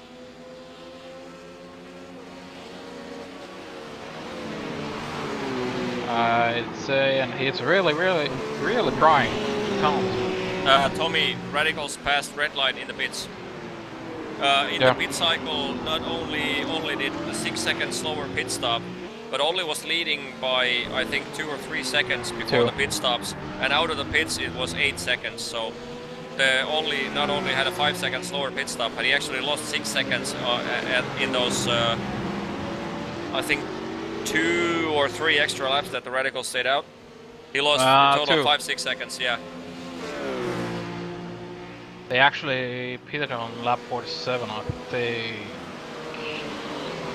Yeah, lap 47. Yeah, at the end of lap 47, you mean? At the end of lap 46. Oh. Lap 47 is listed as 2 minutes to 24 seconds. Something. So I'm guessing they pulled in on lap 46 and then 47 was their out lap. Let's have a look at the gearbox cam of John Hall, or the roof cam, reverse roof cam. So this is a fun sight to have in your mirrors when you're trying to focus on hot lapping at Brands Hatch. You have a rough chasing you, and you have BMW chasing the rough. Oh, there goes Muschelar goes slightly wide and gives Keika Shube a potential. No, he doesn't give a shot, but who is faster, Redline or Radicals? They actually are equaling the pace right now. 24 flat for Jeremy Boudeloup, 23.9 for Olli Pakala last lap. So they are nailing pretty much identical lap times.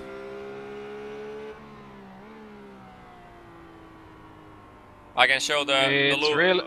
I can show the loop now. First the standings in the side panel, then I'll show the gains and losses in the side panel, then I'll show the fastest laps, so people can have a proper understanding of what's happening. is really defending in T5.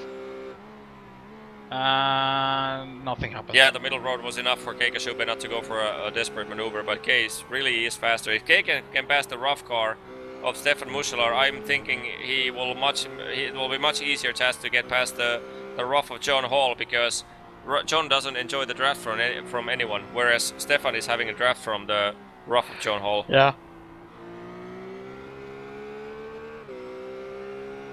So here we go. Next up are the gains and losses. How much or has each team gained or lost? If the color is blue in the dot, then it means they are in the same place as they started the race. Like Falcon GP and P13 right now.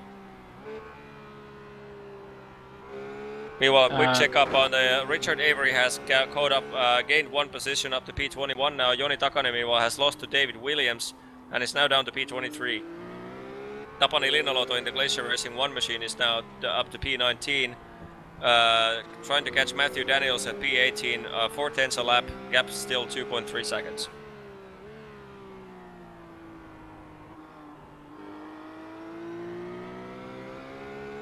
Meanwhile, Martin Brundle is doing his grid thingy.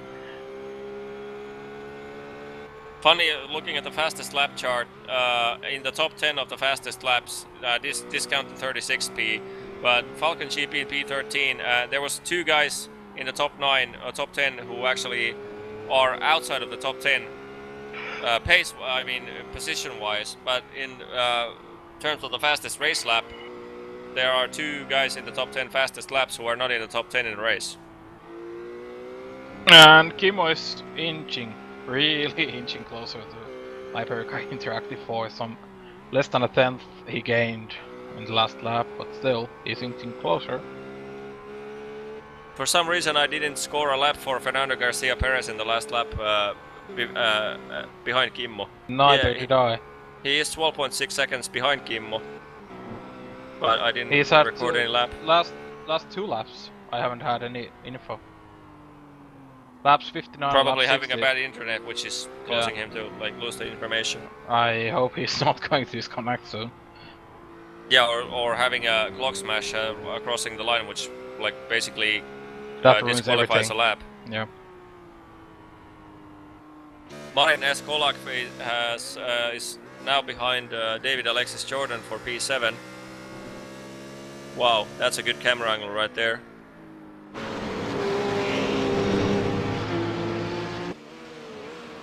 Dark Antigua is really going down. Yeah, okay, really going down. Okay, they started in P11. But they were... Whoa, it's going for a late pass! That's not gonna end well, dude! Whoa, dude! That was a pretty much desperate maneuver for Iberica. He could have just peeked there, force a bad line, and then have a good exit and get the run into the last corner. That's a bad place to go for a dive bomb. Really brave. I wonder if Dark Antigua is even going to challenge him into turn 1 here. He is actually going to challenge! Too wide in here, that's not going to go well. Wow. They survived.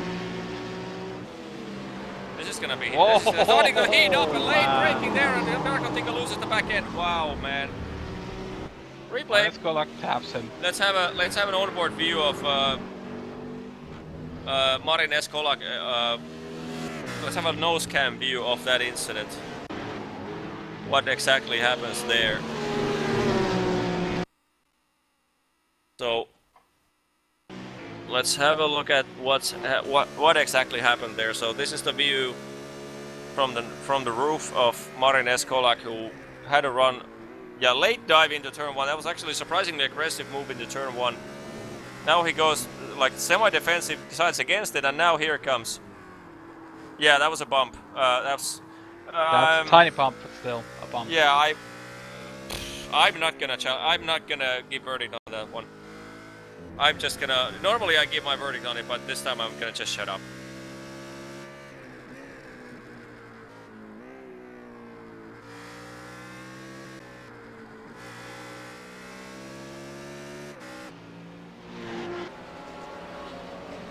So what's happening at the top 2? Ollie is catching.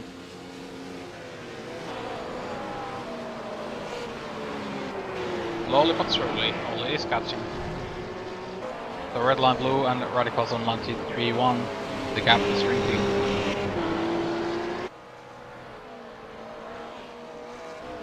And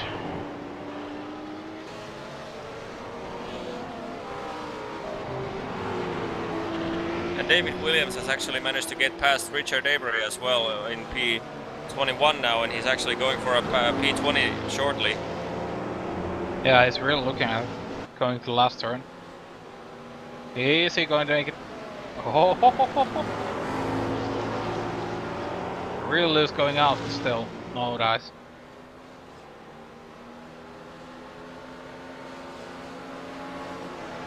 Yeah, everything's Hamilton's fault.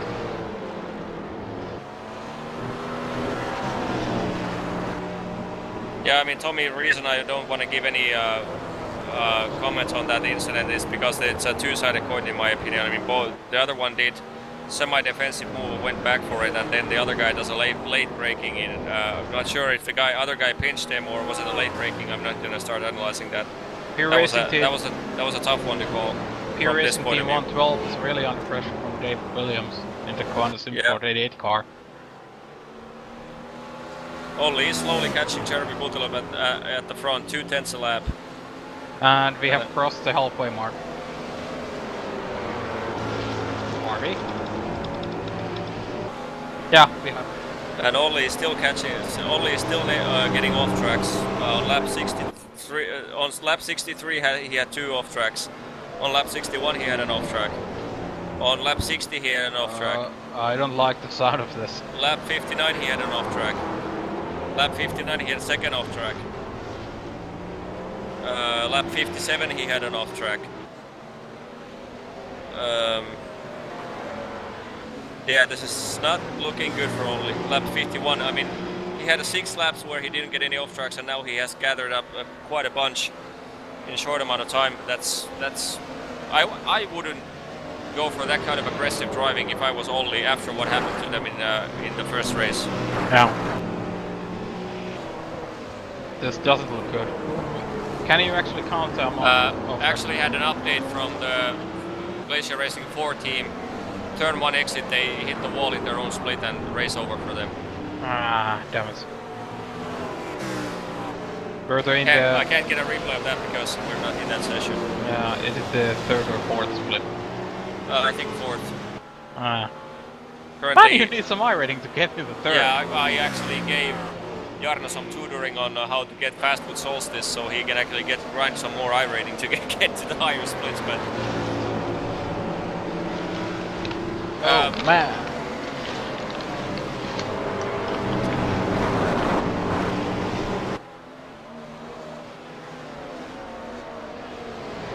Yeah, actually, Jari, if you're not bothered, you could actually visit the other, like the split 2 and split 3 real quick, and give like a short brief on what's happening there, because we just crossed the midway point. So it would be good to, like, since they are contenders for the top points, as by the way Phoenix Motorsports is now having a go to Keika Shube, who actually managed to get past both Mushular and John Hall. We missed Keika Shube's charge past these 2 roughs, but now finally Keika Shube is passed, and first lap of Keika Shube without dirty air, 124.1, so he actually matched the pace of the leader. So probably taking those optional repairs did pay off. I'm about to join the 2nd split, so when you get time I'll be providing some info.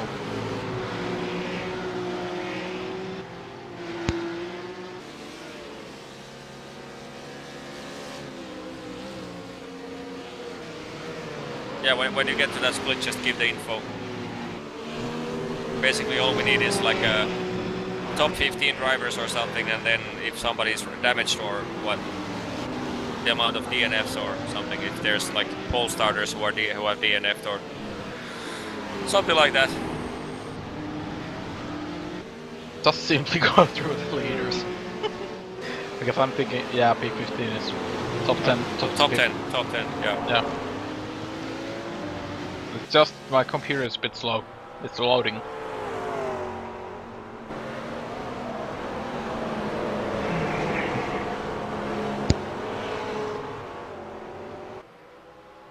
Currently, Thrustmaster Mivano Black Team is against STC Motorsports 2 car for P14. He has a peak, but no, you're not going to get a peak effect from 2 and 3 tenths apart. But the STC Motorsports, driven by Nathan Schartner, currently is really challenging Mivano Black car. And actually, STC Motorsports, if I'm not mistaken, that's the exact same car that dropped quite a lot of positions at in one particular lap. Yeah, they started P8 and currently P15, so that's the car that lost quite a bunch of positions in the very beginning of the race. I can't remember what the reason was. Was it actually a spin? I'm not sure. Who are you talking about? Nathan Schartner in the STC Motorsports car, the McLaren. I'm thinking that's Bond. Whee! I'm in the 2nd split now. Okay, so give us the intel Mad on Cow that Racing Buttercup is leading. Core Sim Racing, so Jukka Columbus team is in second position. Then we have MSP Drivers Home 1, Curb Surfers, iRacing Japan Flat 6 Racing is in 5th. MSP Drivers Home 4 is in P6. iRacing Brazil iAnalyze is in P7. Nito Velox so is in P8. Vortex Sim Racing Green is in P9. Odox Motorsport is in 10th. I'm betting they did pretty well in Road Atlanta. What's happening now? Virtual Racing Yellow is in 11th. TT Ross Spanish Sim Racing Team Silver is in 12th. One Row Sim Sport WC is in 13th. Warp is in 14th. Weren't they in the first split yesterday? Warp. Yeah, I think they were. Or no, maybe no. The same team, but then drivers may be different. Actually, Gado yeah. Opachak. Yeah, he was in the top split actually. Yeah. But then Krasimir Brasnicki is his co-driver, so I'm thinking they registered something wrong. And then Black Star Racing is occupying the P15. My favorite actually, Mika Liivik driving for them. And with him Mikko Niittymäki. So go Black Star. I'm thinking the McLaren doesn't really suit this track, so nothing really happening. The first three, P1 and P2 are 5 seconds apart, but then P3 is actually close to 15 seconds, so the lead battle isn't so hot here. But it's hotter in here than the first split. Just out of curiosity, what lap times are the top guys in the second split doing? Mad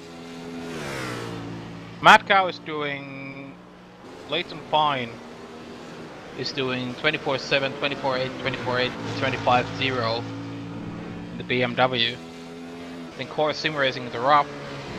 Claudio Klima is doing 25-2, 24-7, 25-1, 24-9. And what's the closest McLaren here? Curb Surfers. Dennis Krafowski, 24-9, 24-8, 25-0, 25-9. So about half a second slower, I think, than the first split. It's actually a bit of a... currently top split. David Williams is mad about something. He's currently saying that he had an overlap and somebody just turned into him. But when I'm looking at that incident, I can see if I can get a replay of that. Okay, judge it yourself. David is saying he had an overlap, you just turned right across me. This is the incident we're talking about here. You be the judge.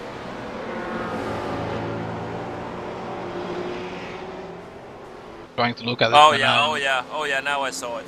It wasn't with the Glacier Racing McLaren, it was the McLaren in front of him.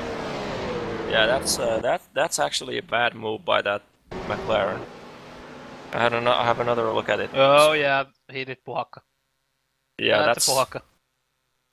I'm guessing I'll have to ban somebody. Bye! And then the third split. Yeah, David really was already clearly next to him. And the normal line does not go that deep onto the right, and that's just bad. David has nowhere to go. He's already at the side of the grass. Yeah, that was terrible. Florian Witt just bad driving. Naughty boy. Bad driving. It's easy for us to comment that way. I thought David was criticizing the turn 1 there, where Joni Takanen actually left him just enough space to work with the corner too wide. But yeah, I totally missed that last corner incident.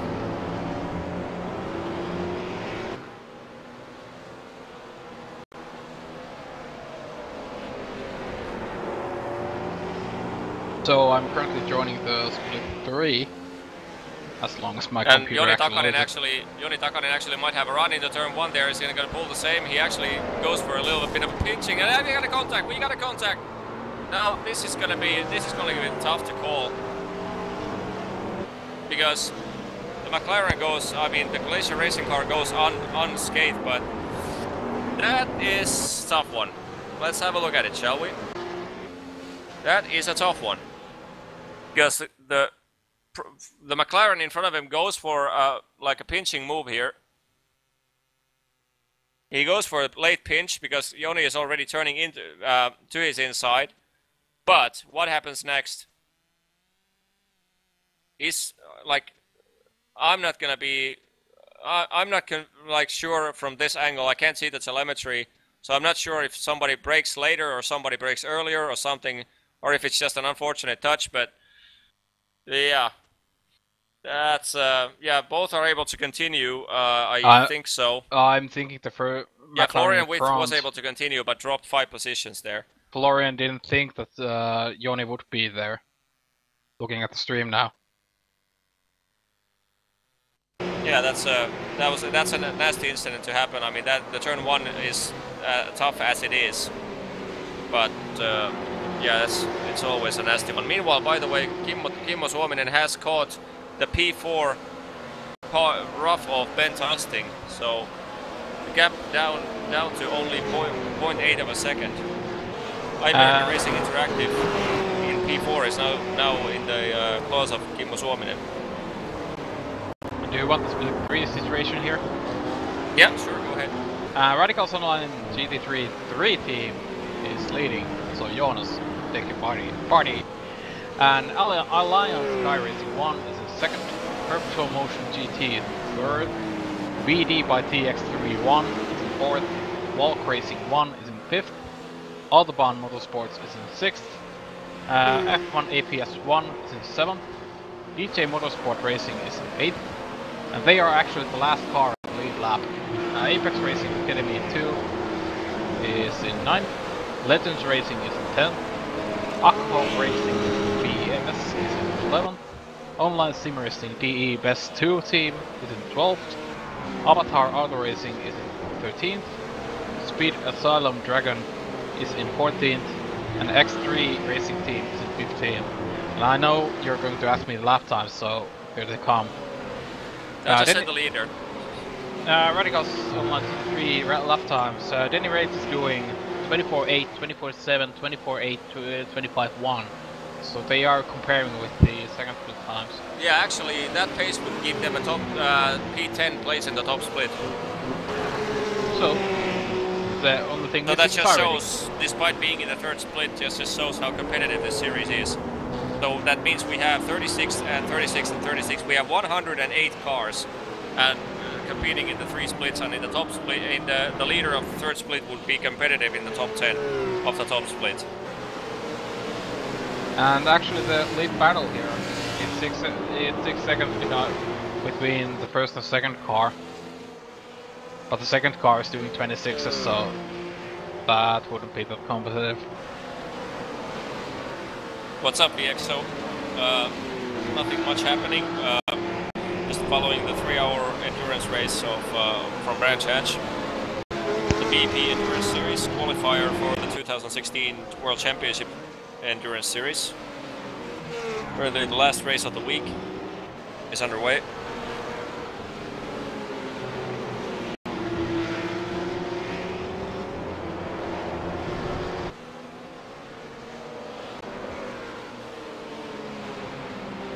So I'm hopping back into the first split.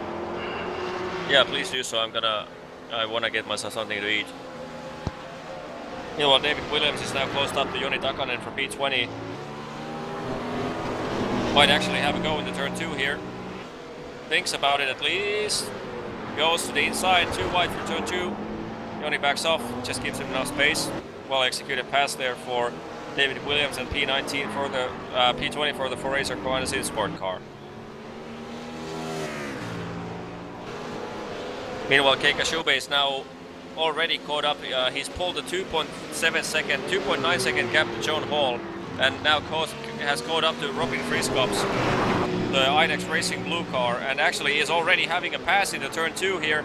P8 is about to go on the books for Falcon GP car, and P8 for Keika Shube. Actually, Justin, I'm thinking it should be the same weather.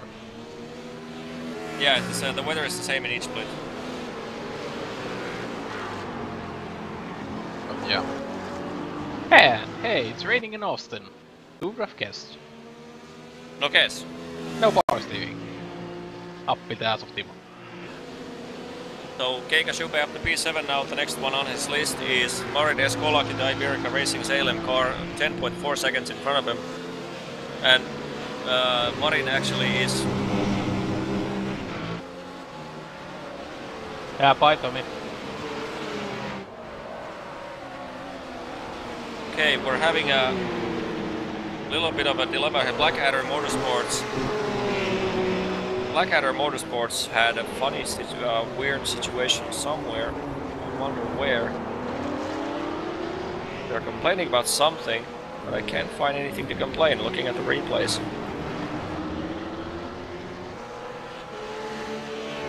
Is it Florian With again in P24 now? Because the car in front of the car in front of Christian Schaliner is the Panda Motorsports car of Matthias Andreas, and looks to me like, wow, dude. Yeah, I gotta show that in a replay. That's just ridiculous. And in other news, Laser Racing Best 2 has just lapped Best 3. He actually managed to do something I didn't. Okay, have a look at this. I'm not sure if this is the... I'll rewind it more, but have a look at this.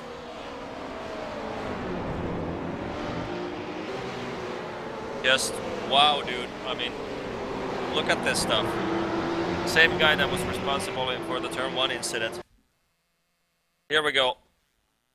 This is... Look at this move. He just pinches him on all the way to the sand. He was already next beside him, and he just pinched him. There was a collision to the right front quarter panel of that rough. But I mean, it looks to me like the Florian With doesn't have any bit of idea of the dimensions of his car.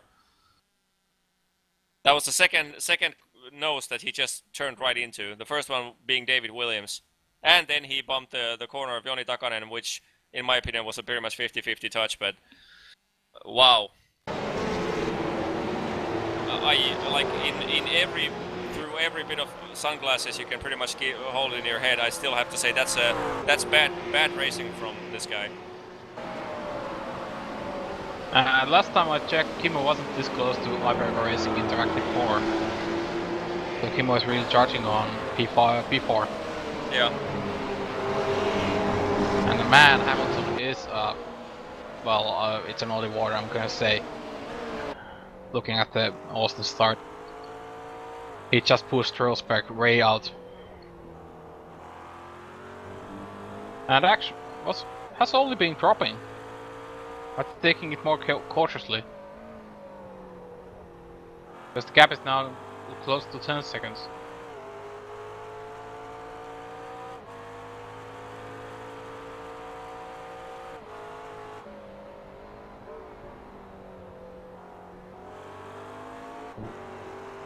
And Kimmo is closing yet again.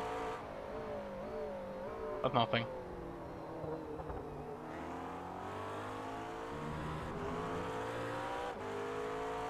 Typical McLaren driver. They are actually nice. I like McLaren cars.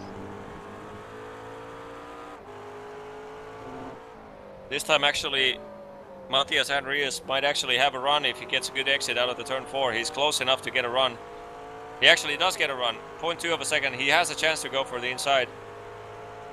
But doesn't seem to have the top speed. I think they're running so high wing that he doesn't get a better run than that. But good run from out of P5 here. He actually would have had a chance to go for late braking in the turn 6, but decides against it. P5? Kimmo? No, P24, sorry. Oh, okay. Turn 5 I meant. Oh, he goes wide. Panda Motorsports goes very wide. And there goes Christian Schaliner now says thank you very much, gets the P25 in the books. Panda Motorsport just clipped the grass on the outside. Tiny clipping of the grass with the left-hand rear tire. And that's what happens. But I'm gonna get the freaking food now. Otherwise I'm never gonna get it. I'm gonna follow Kimmo Suominen for the time being. Just be back in be back in 10 minutes because the pit window Yeah, is I'm gonna open. be back in 5 minutes. Okay. Bye bye. So really, we are 1 hour and 10 minutes to go. So that pit stops are going to happen soon. They're looking at the Kimmo fight between P4 and P5 Kimmo and Racing Best 2 and Alberg Racing Attack 4. Kimmo's really trying. But it's roof versus roof.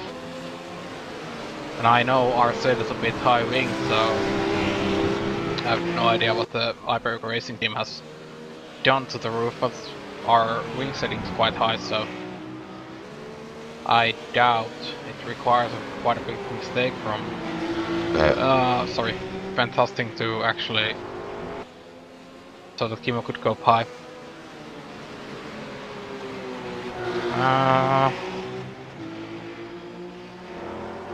What else is there happening? Welcome GP! Oh, they are running in Serenity. They have nobody real close to them. They have 10 seconds ahead. 10 seconds of clean track ahead for next position and 3 seconds behind. Inex Racing Blue is actually... Yeah, they are losing. Must have been 25-1. That must be because of traffic. Let's see this lap. 24-5 for Keiko and 25-4 for Robin Friskop, so that doesn't look good. And actually, John Hall is really going at it, trying to make a pass into T2. Can't. Real close to.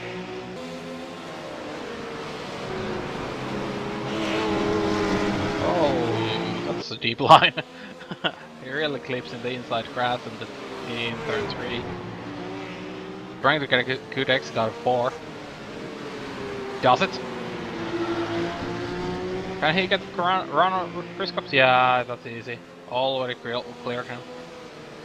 So John Hall overtook Inex Racing Blue for P9. Robin Friskops, the Ironix Racing Blue driver, is actually in a bit of trouble looking at the slightest lap times. And Jonas seems to have stuck the camera on Kimmo. Well, that's a good choice because it's interactive 4 Kimmo. They are still going at it, but I doubt there will be anything before pit stops. I highly doubt. There's actually the possibility of a short fueling thing, because Kimmo tends to use a bit less fuel than others. So if you can know your current fuel per lap rating, you can actually calculate the fuel you need for the last stint, which is less than an hour, and then you can actually try to make a leap on the pit stop. But yeah, that remains to be seen. We don't know yet.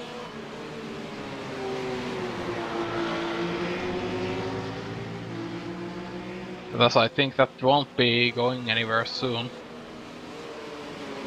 I know something's happening when I'm not focused on them. But then again, they seem to be the closest lap fight here. Yeah. They are. Nothing really happening. I hear Florian Voite and Christian Schallinger and Panda Motorsports, Matthias Andreas, so Vortex Sim Racing White, P Racing Team 112 and Black Arrow Motorsports 66 and Panda Motorsports actually fighting for P23. And hello! Would somebody please pick up that phone? Oh, you didn't call it. Damn. No. And nothing really happening here. P23 has a fight going on, but anything else? I have to say, for a race at Brands Hatch, this race has had more action than I ever would have guessed. No guess. And Kim was going for it for the last turn. Ben Tosting made a mistake going off. Oh! Kim might. Slight bump there, but Nothing didn't major. even get a 0x out of it. Too How wide Kim in was turn really one. go for a crossover. Go for crossover instead of too wide through turn one. He doesn't go. He doesn't go the outside. That's ballsy. Whoa. What's David Williams doing there?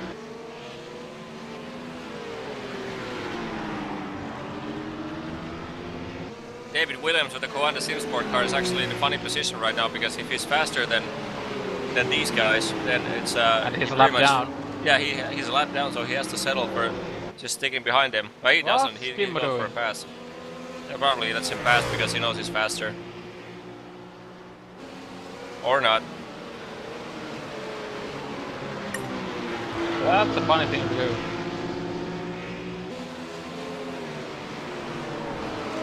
So apparently, Christian Shaw.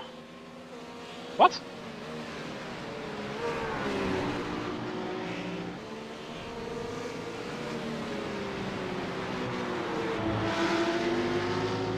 I have no idea. There's something going on. No, yeah, the thing that's going on is that actually Christian Challenger was actually passed from the outside into turn 2, believe it or not. That's nice. Here's a So I'm replay guessing, of that I'm guessing overtaking. that was the Panda Motorsports car. I'm not sure. Here's a replay of what happened. Yeah, it was the Panda Motorsports car.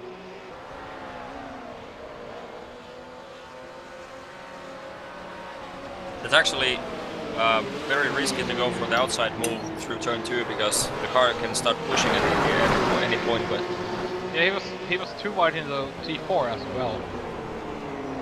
so here, too wide through turn 2 hairpin, outside line, carries enough speed to stay too wide all the way to turn 3 inside. Then Christian challenges him on the turn 3 out exit because of superior exit speed, but he's able to maintain too wide through all the way up to turn 4, and now inside line and well executed pass there for Matthias Andreas. But the next one on his list, Norbert Solcher is 1 full second ahead.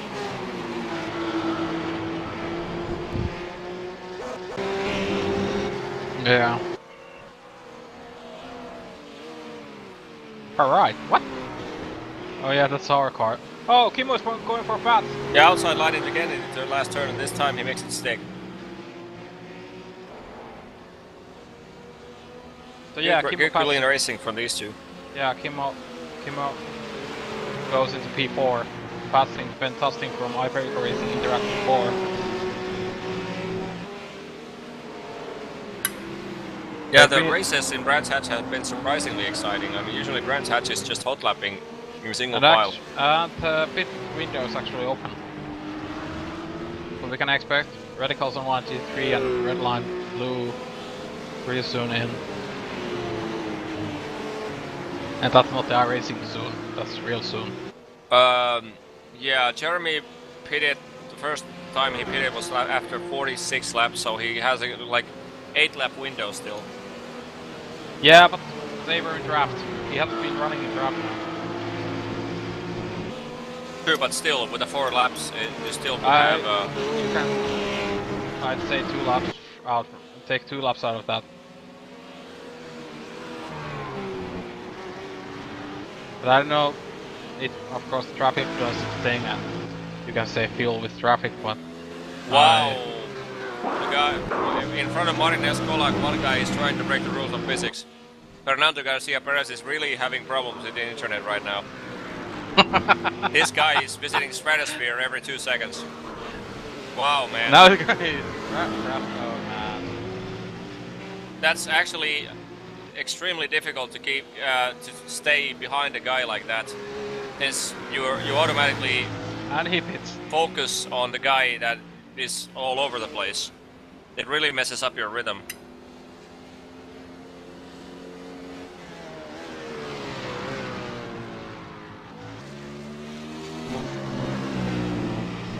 So has Olli been taking off tracks lately?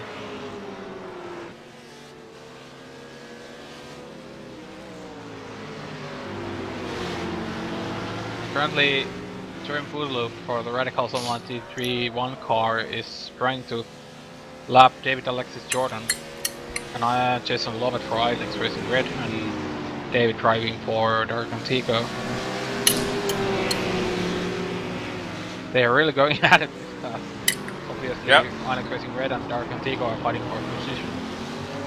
P10, P9 actually in this case.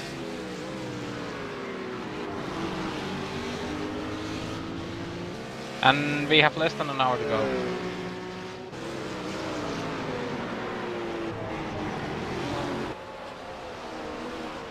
Marin Solari, the Art Racing team, just exits the pits. A driver swap for them. And Olli Pahkala in P2 has now actually dropped a little bit from Jeremy Boodaloop's pace. Jeremy does 24.2, Olli does 24.5, so... Must be cautious. Yeah, Must most be likely. cautious. Because in their position they have 20 something seconds behind of clean air behind them. They have nothing to rush. So Yeah, why Olli, would they- Olli is really getting low on incidents available here. He has taken incidents pretty much every single lap. Oh dear. Well, not every single lap, but I mean... lap 84. Let's see, lap 84, lap 82, lap 80, lap 79.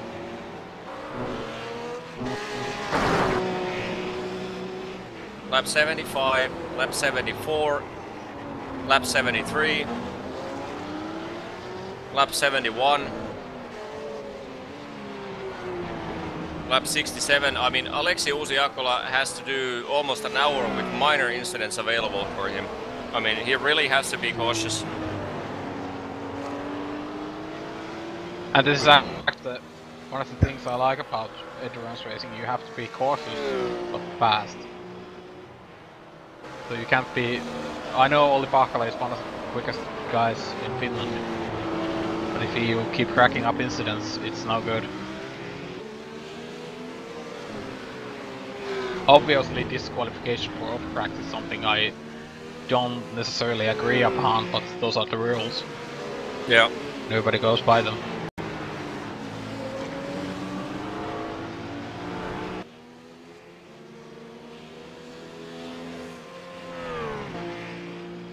But then this might be the lap red line is pitting in. No, not yet.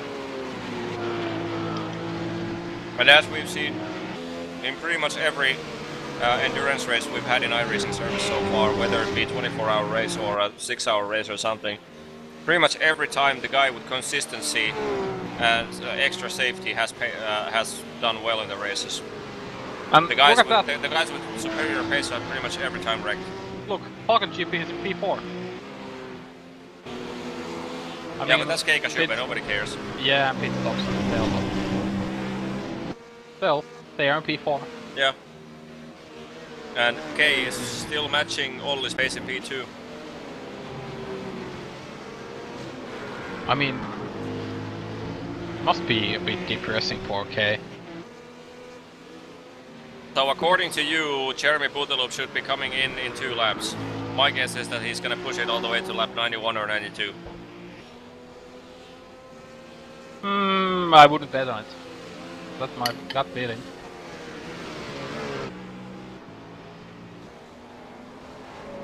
So lap 88 about to be completed for Jeremy Boodaloop. We'll see if he pulls to the pits. No. As he's not supposed to, still. We are way less than an hour to go in this race already, so he could pit at any time he chooses to.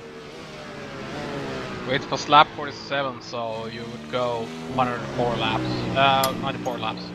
Yeah, but I mean, if like it's a 3-hour race, so I'm guessing he pits on past lap the 2/3. I'm guessing So basically, he pits the on fuel lap tank is 92. able to hold the remaining 55 minutes Yeah, I whenever know. he chooses to pit. But he has clean track in front of him, Yeah. so why would you? Well, if you all of a sudden experience bad traffic because of the pit stops or something, there's surely the he option should to bail out. Yeah. Currently, the situation on track has settled quite nicely. Not that many fights going on. Christian Challenger has got Michael Uribe Romero in front of him. And it actually might be the same McLaren that has caused him a few problems. I'm not sure about that, but... Oh. The... I can't remember the name of the car. The Pure Racing Team 112. Romero. Oh, yeah. Vortex Sim Racing. No, that wasn't quite. It was Vortex Sim Racing causing a lot of problems. Oh. No, it wasn't. Correction. Who was it then?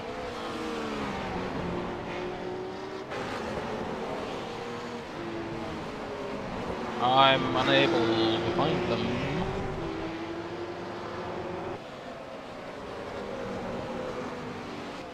Never mind. I can't find them right now.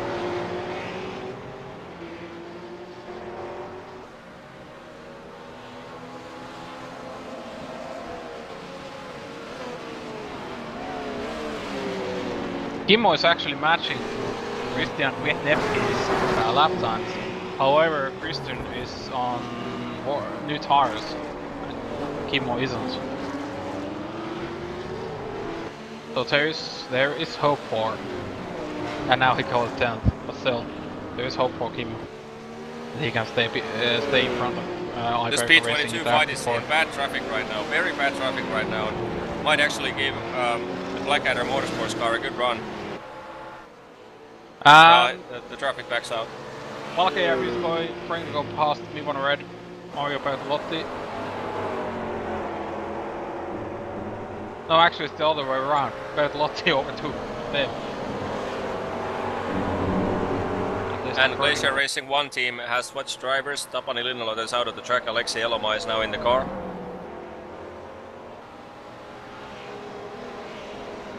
My part's going to wake up for his And Falcon GP is in the pits. Marcel Wiemers has taken over from Kei Kashube for the last stint. And Redline is in the pits. Redline the pits. They are switching drivers. They must be. They must be switching if they want a DNF. Who's hopping in? Alexei Usiakola. Oh, really? Alexei is in up for a task of his lifetime because he must be low on incident points. And Kim also in the pits. They pitted early. Well, not necessarily. At the end of lap 46. They should be able to do it to lap 4. He pitted in lap 40. He pitted last 46. time lap 45. Yeah, then lap 45. So no draft at all this stint. So it's yeah, but now still let's 50 have minutes. Jeremy Pudeloop, lap 91 about to be completed. Is he gonna pull into the pits or the next one? Let's see. Yeah, he's pulled into the pits. 91. Did somebody please help? And I called it.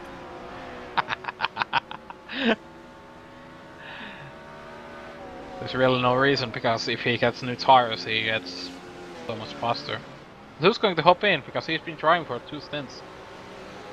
No, it's looking like Olli had, according to my telemetry, he has to be near 20 incidents at this point, so Alexei has like 10 incidents at his disposal for the last 50 minutes. And Mark Pakum around into the around this track, 10 incidents for an hour is not that it's not that like black and white that it's easy to avoid. Well, if you ask Kimmo, it's easy, but and Alex is already in trouble. But if you ask any human, they would say different. Oh yeah.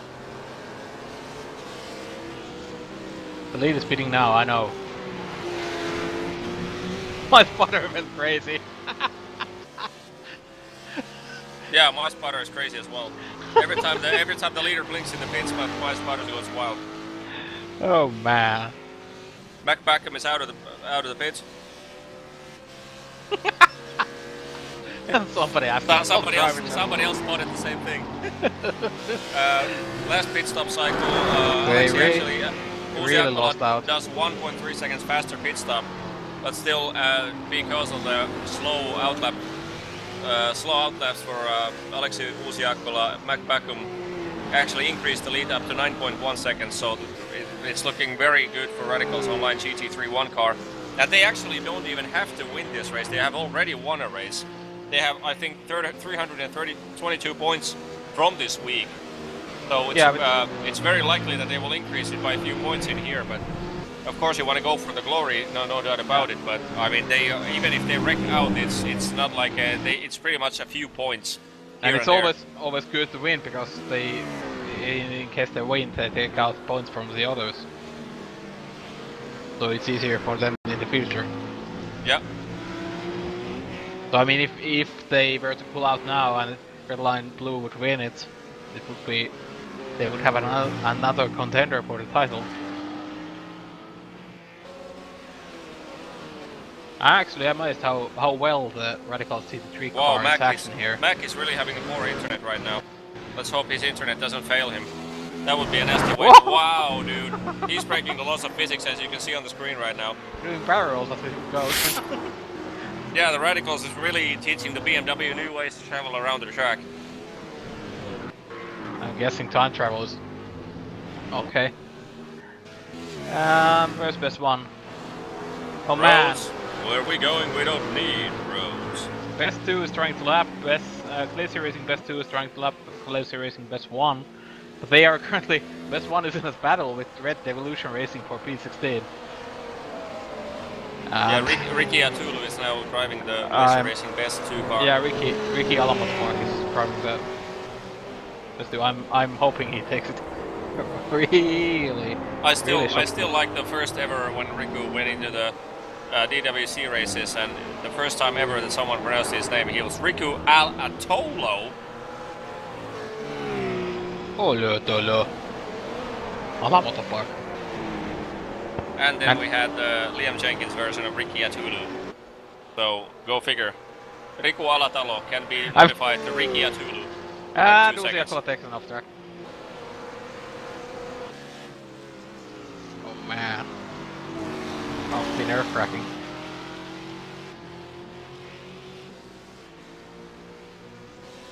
$23.5 from Mac. 24.6 from Alexi Uusiakkola. Oh man! Mac is flying here. What lap did Alexi pit, Olli pit? 89. On lap 90, Alexi Uusiakkola take. Yeah, I know, I got it. Yeah, I got it.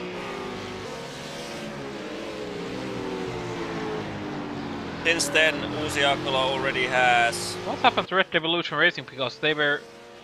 Alexi Uusiakkola has had 3 incidents in 2 laps. Wow, I mean, the reason why we're talking about Team Red Line Blue incident limit is because they already got disqualified in the first race of the week from top 5 finish. Second. Yeah, top 5 finish went to disqualification because they exceeded the 30 incident limit. And thanks to they are very close to getting one in here, and again Uusiakkola takes it off track. Red Devolution Racing really close to spinning in turn 5. No, turn 4, correction. Because Kimmo was overtaking the best one, Glacier Racing best 1 car. Oh yeah, Riku is currently in the car.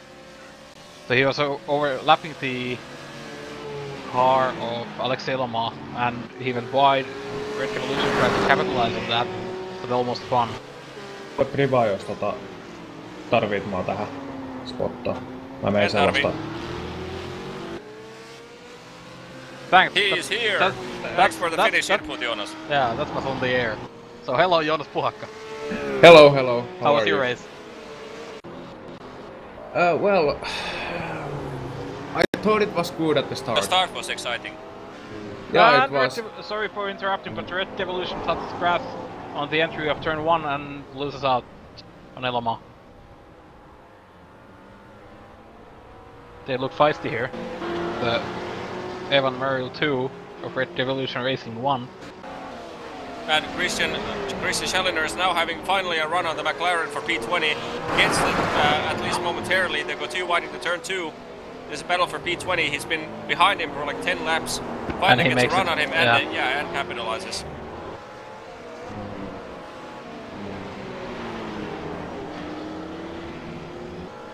Yeah, he can keep the position. Yeah.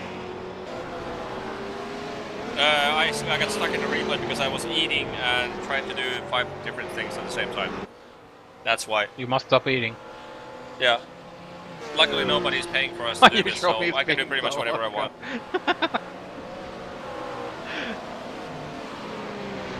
And there's also the ever-going interesting battle going on between Eloma and Even Murray right now. And another lane off track for Uusiakkola in lap 94. Oh man! They are 44 really, minutes ago. like, if this off-track indicator is any indicator of a real off-track, they are a few off-tracks apart from being disqualified again. I mean, that would be heartbreaking. Top 5 and now P2 would be changed to disqualification. And all it takes is a 1 spin, I guess. And currently, that would drop them. Wow, what happened to Falcon GP? -6 laps. I don't know what happened, but they were on the pit road already a few laps ago, and they had their other driver, not Keikashima, in the car. So I don't know what happened to them. Yeah, I gotta check that one out. I mean, can you tell me what lap Keikashima pitted on? 88. 88? Yeah. Who replaced him? Marcel Beamers. Okay, I'm looking at it right now. It's right there. Marcel Beamers. Overtake going on. Even Merrill is trying to pass Alex Eloma, but can't quite make it. I gotta check what happened to Marcel Weimers. Yeah, I'm just gonna keep everyone on track. Lap 89. Lap 89, something happened. Something happened. I'm guessing he hit somebody. Oh yeah, that's wow! a crash. Yeah, I saw it. Trying to get it right now. The Dark Antigua racing car. Whoa, that was a big hit. Yeah, that was a big hit. I'm trying to get a replay of it. Marcel Weimers. I can't find him in a replay telemetry.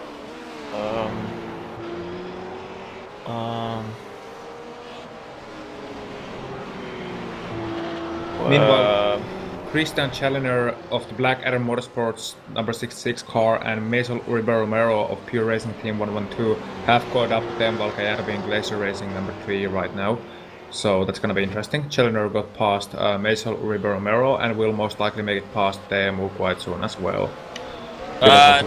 Yeah, Marcel Weimers pitted on lap 88, but that was the incident pitting, wasn't it? No, he pitted on lap 89. And that was the incident because he hit Dark Antigua racing car in turn 5. Did Dark Antigua racing car go off track as well? Yeah. Who was in it? I have no idea who's driving it currently. Well, check it. I am trying. Jesus. They have nobody in there. Yeah, yes. Jesus Cecilia is. And who was before that? David Alexis? Yeah, David Alexis. I think they're a two-man team. I haven't seen anyone else than Jesus Cecilia and David Alexis Jordan driving for that car. It was on Dark Antigua's lap 88 that this happened. But as you would guess, I'm trying to get an event, but I can't see any events. There's an off-track for here. There's an. I'm guessing what happened. Yes, Cecilia tried to actually overtake Power GP to the outside of the turn. Oh, now I found it. It should be this. Oh, and Challenger challenging. Yeah, it's this one. I found it. It's right on the screen right now. But this is what happened to Falcon GP car.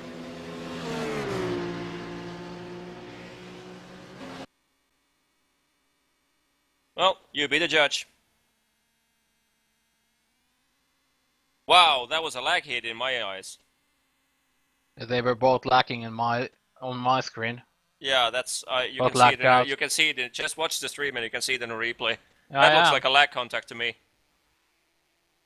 That's a sad way. Actually, not only is that a sad way to end the race for Falcon GP, that is the same place. That is exactly the same place. Almost a carbon copy of the place where Keika Shube had a wreck with the leader in the previous race. Yeah. Yeah, and Teemu and Christian Challener are now going side by side in the back straight. Challener went to the inside in turn number 4, and Teemu has the inside in turn number 5, and Teemu is challenging him, but can't quite make it. And whoa, and here comes Mason Romero as well. That was a cheeky move. Yeah. But he makes it still. Too much momentum lost for Teemu. Yeah. So Glacier Racing best 3 dropping 2 positions now in P21. Meanwhile, Ricky Atulu is currently P4 doing 124.5s. Nestor Garcia Jr. in front of him in P3 is doing 124.1, so 4/10 a lap is Riku currently giving edge to Nestor, and at the same time he's 7/10 a lap faster than Christian Kwitnevsky in P5. I'm thinking Christian's time should be counted because there was traffic in there. He has I'm done trying to hype Ricky for one time in his life. You can't hype Ricky. Yeah, I well, can try. hey, he got the VCS pole. Meanwhile, Evan Merrill actually might have a attack on Alexei Eloma for P15. Nope. No. He's tried a couple of times, but those McLarens, I mean, especially the Glacier McLarens, our cars are running terrible right now. There's just no grip, absolutely no grip. Mr. Uzi Akpola, just slow down for crying out loud. You have had 4 incidents in the last 4 laps. Oh man. They are seriously getting disqualified here. I mean, no matter what map I use, they are getting inch away from disqualification. Dom Duhan, are you still in the chat? I'm not driving. Dom Duhan, are you still in the chat? Please tell me. Please tell us how many inks does the blue car have? He can't tell it because he is not a team member, so he cannot. I'm guessing he's in the team speak, so somebody will be able to tell. And there's interesting stuff going on. Bryce Mihelon is driving P26 for JCL Roof Sim Racing. Behind him is Marcel Beamers in the Falcon GP car, which is now back on track. And behind them is David Gelink in the INX Racing blue car. So INX Racing blue is trying to lap them as they're battling but Marcel for each other. Beamers is also 2 laps down for Bryce Michelin, okay. So it's pretty much he has no real reason to try and go for a pass, even if he would be way faster. There's Marcel has 2 laps to catch, and the same guy that is in front of him right now, he's 2 laps in front of him. So pretty much a race over for Marcel unless there's DNFs for people in the last. Rico seems to be sailing for a steady P4. Yeah. And how about the commentator jinx? Oh yeah. Oh, he's crashing. He's crashing. Yeah, he's crashing. I mean, if Jonas doesn't know what we're talking about, in the start of the race, we just said right as the green flag flight that in the first 2 races we had very clean turn 1, and then 5.2 seconds after that there was a wreck in turn 1. Yeah, I noticed. It was kinda going out, wasn't it? Yeah, it was because of my freaking jinx. So. And Kimmo hit him straight on. You didn't mention that Jonas is driving well at the start, did you? No, I actually criticized your driving. Okay. Well, that's fair enough. I did drive turbo. Yeah, a few of the. Well, actually, I can't really remember what happened at the start. I remember you got very wide line into turn 4. You got punted from the rear in turn 1. You lost like 3-4 positions in that one pile of cars, but yeah, I don't remember. Yeah, I got doing anything that bad. Yeah, I got punted in turn number 1, and which got my car loose into turn number 2 because I got punted there, and it forced me to the gravel. And then the same guy who punted me dived inside into turn number 2 after punting me, and then I got into a massive slide because I was just punted in the rear, which caused some damage to our car too. And then some guy, I was like trying to get back to the pace in turn number 3. Then in turn number 4, some guy went to the outside. I was in the middle of the track. Then he went to the last second on the inside. I thought he was dive bombing me, so I went a bit too wide, hit the grass, and got massive slide in turn number 4. So I didn't exactly do anything wrong there, just miscalculated the situation. But yeah, the punt in turn number 1 was quite terrible, to be honest. It pretty much ruined my stint. You still kept the car in control, so you didn't. At least you didn't spin. Yeah, yeah, but it ruined the tires. Wow, Alexei Uziakola actually managed to do 2 laps clean laps before he took an off track and lap 101. Well, I'm guessing he But just took another one. That's not improvement enough. I mean, if Dom Duhan is listening, please go tell your drivers to slow down. They have nothing to rush about. No, but they want to win. Whoa! I'm just expecting Woos is right now in the car going power, and Pahkala He's is not going. Wagner. Yeah, and Pahkala is going. Can you slow down a little bit, please?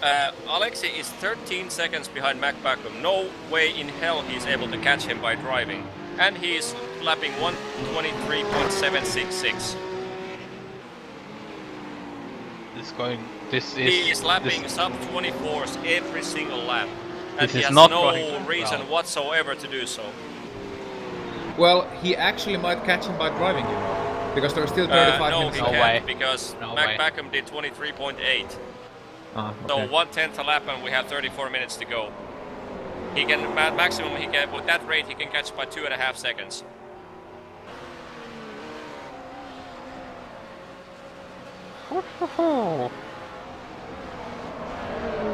And even Merrill is side by side with Alex Elma in turn number 1. Even Merrill. Contact. And Elma spun Merrill round, and both cars in the wall. Both in the wall. Pinball. That was. Free play. And Alex just drove into you. Rage quit. Yeah, rage quit. Wow. And I'm replay. And Kimi Räikkönen is in the wall. Actually, I don't know. I mean, Alexi kinda left him enough room in turn number 1, but then even corrected his car. Alexi was already over the curb and even was right on the left side of the track. Well, that was pretty much like that was pretty much a chain reaction. Yeah. I mean, one slide, one bump, one correction, one slide, one correction. I mean, that's pretty much like an unstoppable event. I mean, both guys clearly tried to like straighten their car, but neither one did so like successfully. Yeah, I mean, every time one guy straightened the car, other one was sideways. Yeah, but I must say that even left no room for Alexi there. I mean, you can't go all the way to the left when other car is already over the curb. You just can't go all the way to the left. I mean, where's Alex supposed to go in there? Nowhere. Just nowhere to go. But yeah, I agree that they had a little bit after the contact itself was caused by even being too far to the left, but then after that it was just chain reaction. Unfortunate way to end the race for both of those guys. Well, even is still going, but no, he's not going. He's just letting cars pass them. Let's have a look at some drivers who haven't had any screen time at all. Let's start with P12. Marco ID Acunto. Thrustmaster Mivana black car. That car has 0 seconds in the TV camera time today. They've had a real quiet race. Yeah, still in P12. Staying out of trouble. Fastest lap 24.4. Full second slower than the leaders with the fastest lap. Second slower than the leaders currently. So far it seems like a clean race. No visible damage in the car, and yeah, just doing their thing. Yeah, it's Marco ID Dacunto. That name is difficult. Anyway. Marco ID Acunto. Marco ID Acunto. No, it's what would be the female equivalent of Marco? Let's call him Marcy. Yeah, Marcy. Marcy has been doing decent pace in stint number 1. Then Sebastiano Filosa was driving stint number 2, also decent pace, high 24, slow 25, 25 minutes. And now it's Marco's back in the car, so they've been doing a clean and good race. Slow. Just stopped on the side of the track. Yeah, I think they're calling it quits. I'm in her 6 lap down or something. I think they're having a pee break. Yeah. Totta kai sen kusella voi he just wanted to take the car with him in the forest. Yeah. Totta kai tänne kusella voi käydä, kyllä. Next guy to get the screen time, P14, Andreas Almansberger in the Pure Racing Team 1011. Also a quiet race for them. I actually haven't... I don't recall any real passing action from this team, or being passed or get passed. Tom Valentini did some passes, but nothing really caught our eye. So, that means Glacier Racing number 3 is now up to P number 19 thanks to the incident between Glacier Racing number 1 and the Pure Racing team. So no, they are drop. No. Actually, no, that was a lap car. that's a lap car. And Mac Pacom is also a lap car behind them. And Andy Gordon, which is the next car to that team, Actually, is lapping 2.1. Yeah, 2.1 seconds. 2.1 seconds behind us. And one more driver who hasn't had any screen time, who is still circulating the track, the number 6, Trey Eaton, burnt rubber. Currently in P25, and that car seems like they hadn't had the best of days. I love the smell of burning rubber in the morning. Yeah, that car looked like he has burnt rubber and a few corner panels in the process. And possibly some driver nerves. Yeah. So there we go. Every single team currently still in the race has had screen time. I hope everyone's happy. Well, I hope I know everyone is not happy, but hey, you can't please everyone. I have a make nobody happy button. So pretty much the only real fight scenario we have on track is Dave Helling in P8 right now on the screen, chasing Martin Solari for P7. Alexi Usiakala has dropped his pace a bit. 24.8, yeah, quite 25.2. 25.3 was the last lap. But I think that had traffic. And I'm thinking it's only wise. Well, good thing to notice at this stage. I mean, he has picked off tracks after off tracks. Yeah, he has only one off track in his last 5 laps. Oh. Well, he did do 23.8, 23.7, 24.3, 24.8. So, and Riku just took an off track. Naughty boy. I mean, talking about Riku, I mean, I just can't picture the fact that Riku is one of those so-called alien guys who becomes fast or is fast right out of the gate with pretty much every car there is. But even with Riku has put in quite a bit of practice with this car, still he is lapping currently like 25 flat. And well, let's have a look at the 23. Well, no, actually, that was probably a traffic lap. 24 fives. Compare that to Kimmo Suominen, who did 24 ones, pretty much the entire starting part of the session. I mean, 4/10 a lap is actually quite a lot when you're talking about drivers driving the same car. Must be my setup. No, I mean, Kimmo is able to do things with these cars that nobody has to set. It's the same thing with the number 1 team with Takanen and me and Teemu. We're just slower, can't do anything about it. I mean, more practice, yeah, but that guy's... Yelling is going for a pass in turn 5. And makes a pass. Is he crashing? No, and yeah, I think Martin Solari did he just back off on purpose? Yeah, yes. He backed way off. He's way off. I think that's one to finish in top 10. Or did he lift in order to get Mac back and by and... Wow. In that, if he was slow only because of Mac Backham, that was stupid. Yeah, John actually had pretty much screen time when he was fighting. If I remember correctly, that car got quite a bit of screen time.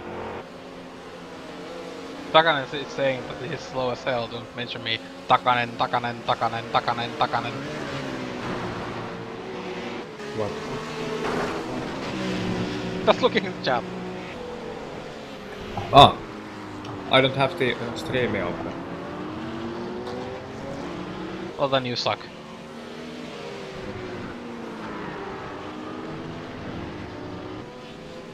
And I am guessing another off-track performance.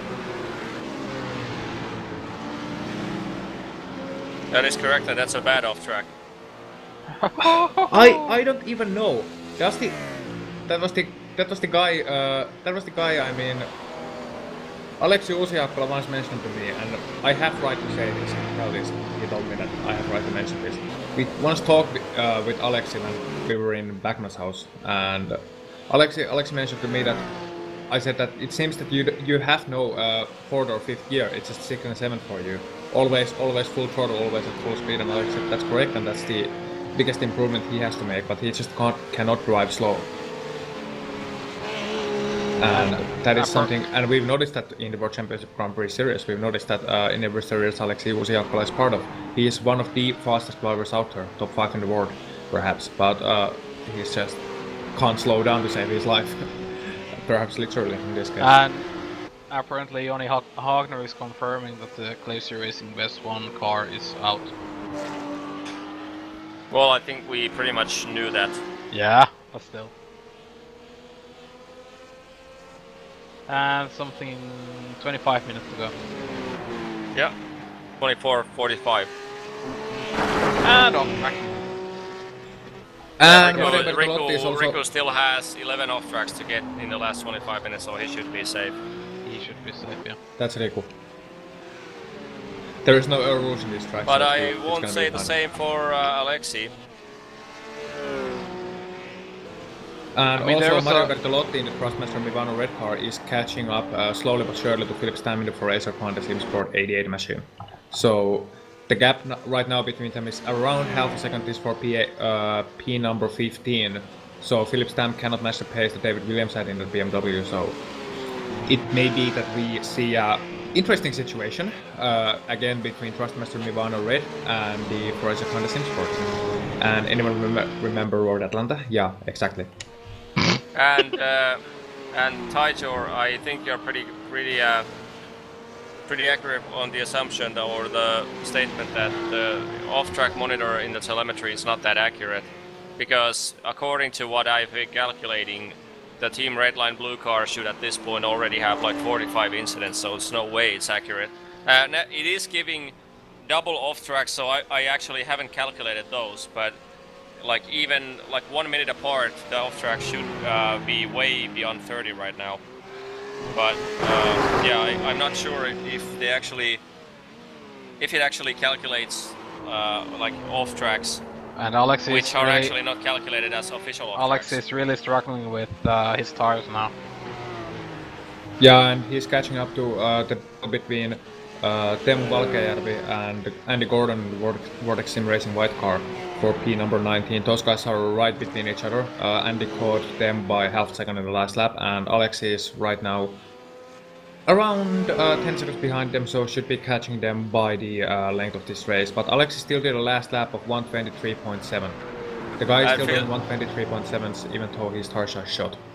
And Philip Stam in the Foracer car and the Sim Sport car in P15 is now struggling against Mario Bertolotti, who I think is in Mivano car. Yeah, Mivano red car is currently chasing him. Yeah, in I P15. mentioned that 1 lap ago. Oh, actually, he just yeah, decides to let him pass. Yeah, I think he has damage.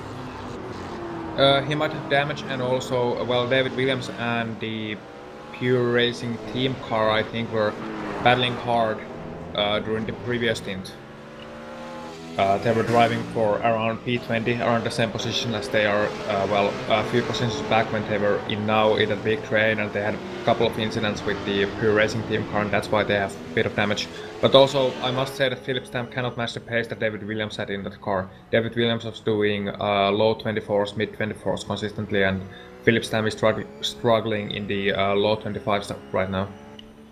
And Dave Gilling actually might catch Jon Onkala coming to the end of the race, because the leading Radicals car of Mac Backham is now between Dave Gilling and Jon Onkala or John Onkala, sorry. But once Mac Backham is past Jon Onkala, then the difference was 7/10 a lap last lap around, and they only have 1 second gap between them, so 21 minutes to go, and plus an extra lap maybe after that. So Dave actually has a good chance to get the Inex Racing Blue up to P6. And Inex Racing Blue actually already has 304 points from this week, which I think equals to top 5 finish. Points. Yeah. Yeah, so P7 or P6 is not gonna, unless the strength of field of this race is through the roof, it's not gonna matter that much. Yeah, it's not, and that's why I was wondering Dave's a bit aggressive start, because he already had such good points, but hey, if you can improve, then you can improve.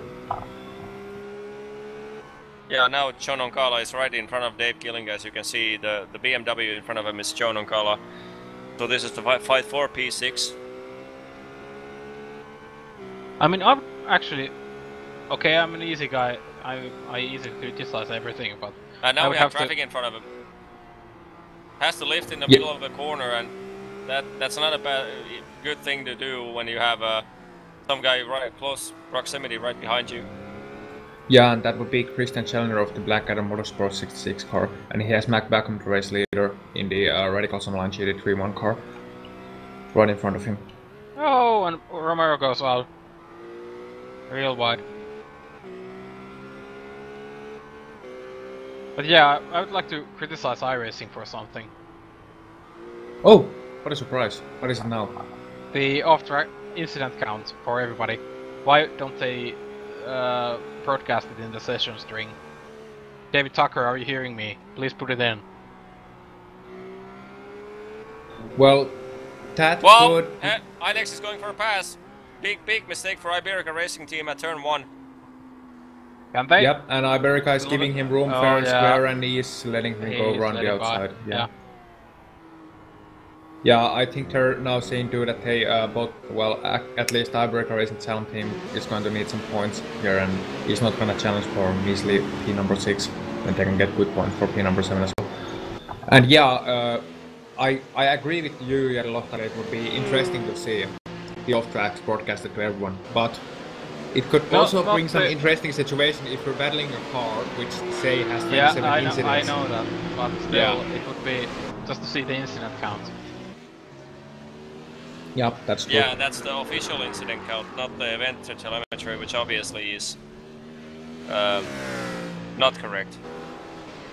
Yeah, meanwhile, Jason I mean, Lovett it's in not the... measuring the same off-tracks as you're getting inside the car. Yeah. I'm guessing it's Yep. only measuring when you get your tires outside of the white line. Yeah. Yeah, and right now Jason Lovett in the Inex Racing Red Ford GD hype. Ford GD is driving in P number 11, and he is slowly but surely maybe being caught up by Marco Diaconto. The last lap was about the same, but I think Marco might have a far shot if Jason makes a mistake or something. The gap is not much, it's around 2 seconds right now between those guys, so we might see a battle for P number 11 between the Inex Racing Red and Trustmaster Milano Black cars.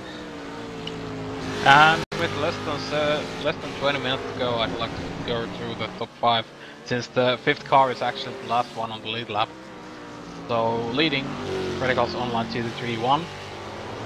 Team Redline Blue is in 2nd. Iberica Racing NQ is in 3rd. Glacier Racing Best 2 in 4th, with and Iberica Racing Interactive 4 in 5th position. So top 5 is covered by 1 minute. And Vortex Sim Racing White is now right at the tail of Glacier Racing 3 car. Yeah, it's an ongoing battle between Teemu and Andy Gordon, and I must say Teemu's doing up. I will shut up now. Actually, yeah, he's catching him a little bit, but now that Andy has caught him, the last 5 laps have been around the same with them basic pretty much trading lap time. So Andy has caught up to Teemu and maybe has a little bit more pace, but I'm not sure if he can make it by, at least not without Teemu making mistakes. And if Teemu is good for one thing, then that is not making mistakes. But not trying to curse anyone here. Commentary strings. No, I actually already got back. I was going to say something else, but I'm not. And J. opinion on your crash. That was the Red Evolution's fault. They pushed too wide at the turn 1 exit and didn't give you guys enough space. Alexei was already 1 tire on the sand trap pretty much, and still they ended up contacting pretty heavily. So definitely the Red Evolution's fault at the exit the corner there.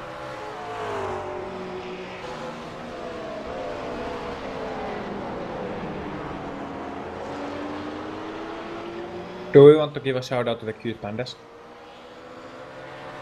Who? The cute pandas, Panda Motorsports, Gregor Thompson behind the wheel and P number 22. Go Panda! Go Panda! And also Alexis right now passed Andy Gordon in that between that battle for P number 19. Alexis Usiakko is lapping now both Andy Gordon and Teemu Valkajärvi. And he is right now trying to lap Valkajärvi, and we will see if Andy can capitalize on that. I'm not sure if that's gonna happen though.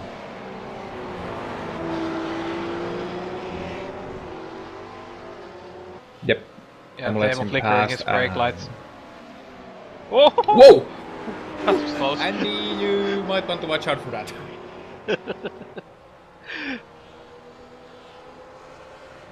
I mean, it's actually hard to realize how slow somebody is on the track. You see them driving on the normal racing line, and you expect them to go at the normal braking points at normal speeds, but it doesn't always happen. So Last 15 minutes we'll into the race. Yeah, less than 10 minutes into the race, and it is exciting action. We have an amazing lead battle going on. Team Red Line Blue is only 70. What happened to? Yeah, Team Red Line Blue is only 17.2 seconds behind the leading Radicals Online GD3 car. Ivory Racing Bengyu is 39 seconds behind the leaders, and Glacier Racing Best number 2 is 56 seconds behind the leaders. So we have a close proximity battles going on. Standings in the other splits, we let's wait until the end of the race, and Jari and Jonas could actually switch to one guy to the second split, one guy to the third split, and then after this race is over, we could go through all the results at once. So let's wait for 15 minutes until. I'll go into the second split because my favorite. Another broadcaster is doing the second split right now, it seems. Yeah, but I mean, at the end of the stint, we can just read through the final results of all the splits. Yeah, sure. But can Alexei Zerkal make it? We will know in less than 14 minutes. Yeah, that excitement is true. That was a proper off track. That was 3 indicators. Whoa! Even Merrill in the Red Evolution Racing number 1, which already had that. Let's just have a look at this one. Is this a real off track or not? In the replay, it says Alexei got an off track. Did he actually get an off track? It should happen in the. My guess is that he cuts off the turn 7 way too much. Yeah, that was an off track. So yeah, the telemetry. I'm thinking that wouldn't cause an off track. That surely causes an off track.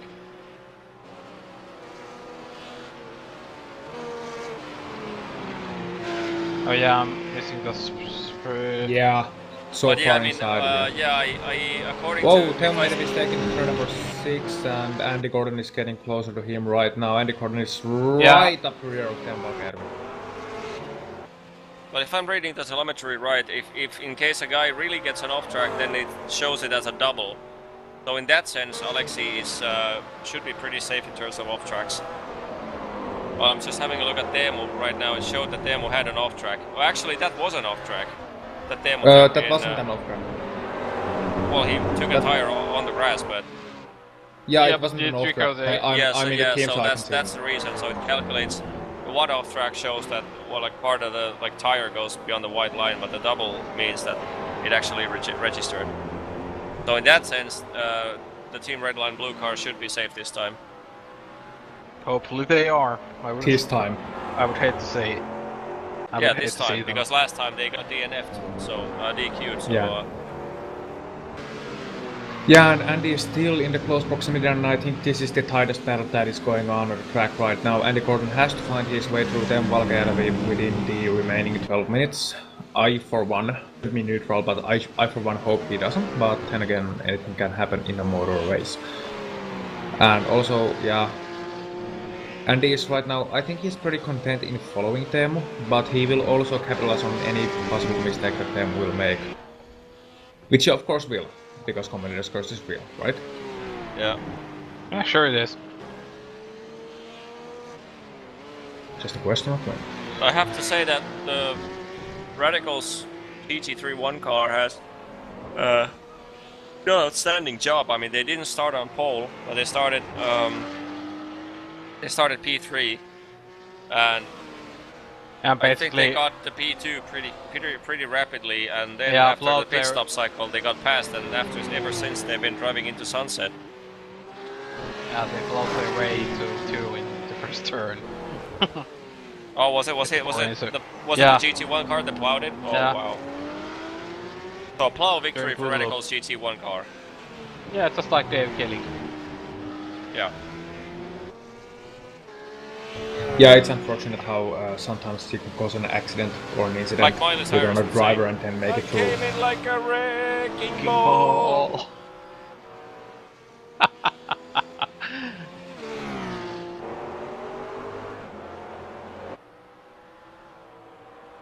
So why does it always seem that the last 10 minutes are the most boring ones? Because they are. But Thank you. unless there's a battle going on. But Less than 10 minutes okay. ago. Luckily, Yeah. I never have to broadcast a 24-hour race. God, that I mean, after like 7 hours, that the last 17 hours could be pretty much like reading Donald Duck for like magazine for the viewers because there should be nothing happening. Well, there's something going on in Donald Duck magazines always. I mean, Goofy's in it. Yeah. Or you could read Paska-Ankka if Donald Duck is not enough. God! Nobody will be able to understand it but the Finns. Okay, and I'm just looking at, we have 40 viewers right now, of which most I think are members of teams who are participating or drivers who have been participating and iRacers in general, so there's not really much point to talk about the what it looks like from driver's perspective and all, but how does it, Jari Lohtari, I want to ask this question from you. What is the difference? What now? What is the difference you think between driver like you, who has won rally championships and, you know, can ride off into the sunset, so to speak, and an average driver who, say, is half a second slower per lap? What is the biggest difference you see on track, and do you see it immediately on track when you're fighting with somebody that guy is slow and that guy is fast, even though he is at that situation could be in a battle with you for same position? Well, there's actually that's really hard to actually explain. But look at Mac Backham's lap times from lap 115 to lap 120. They are within, actually 114 to lap 120. They are within half a second. So, then look at somebody. Okay, this is the top split, but still, take a look at Dark Antigua is already. Please don't say me, please don't say me.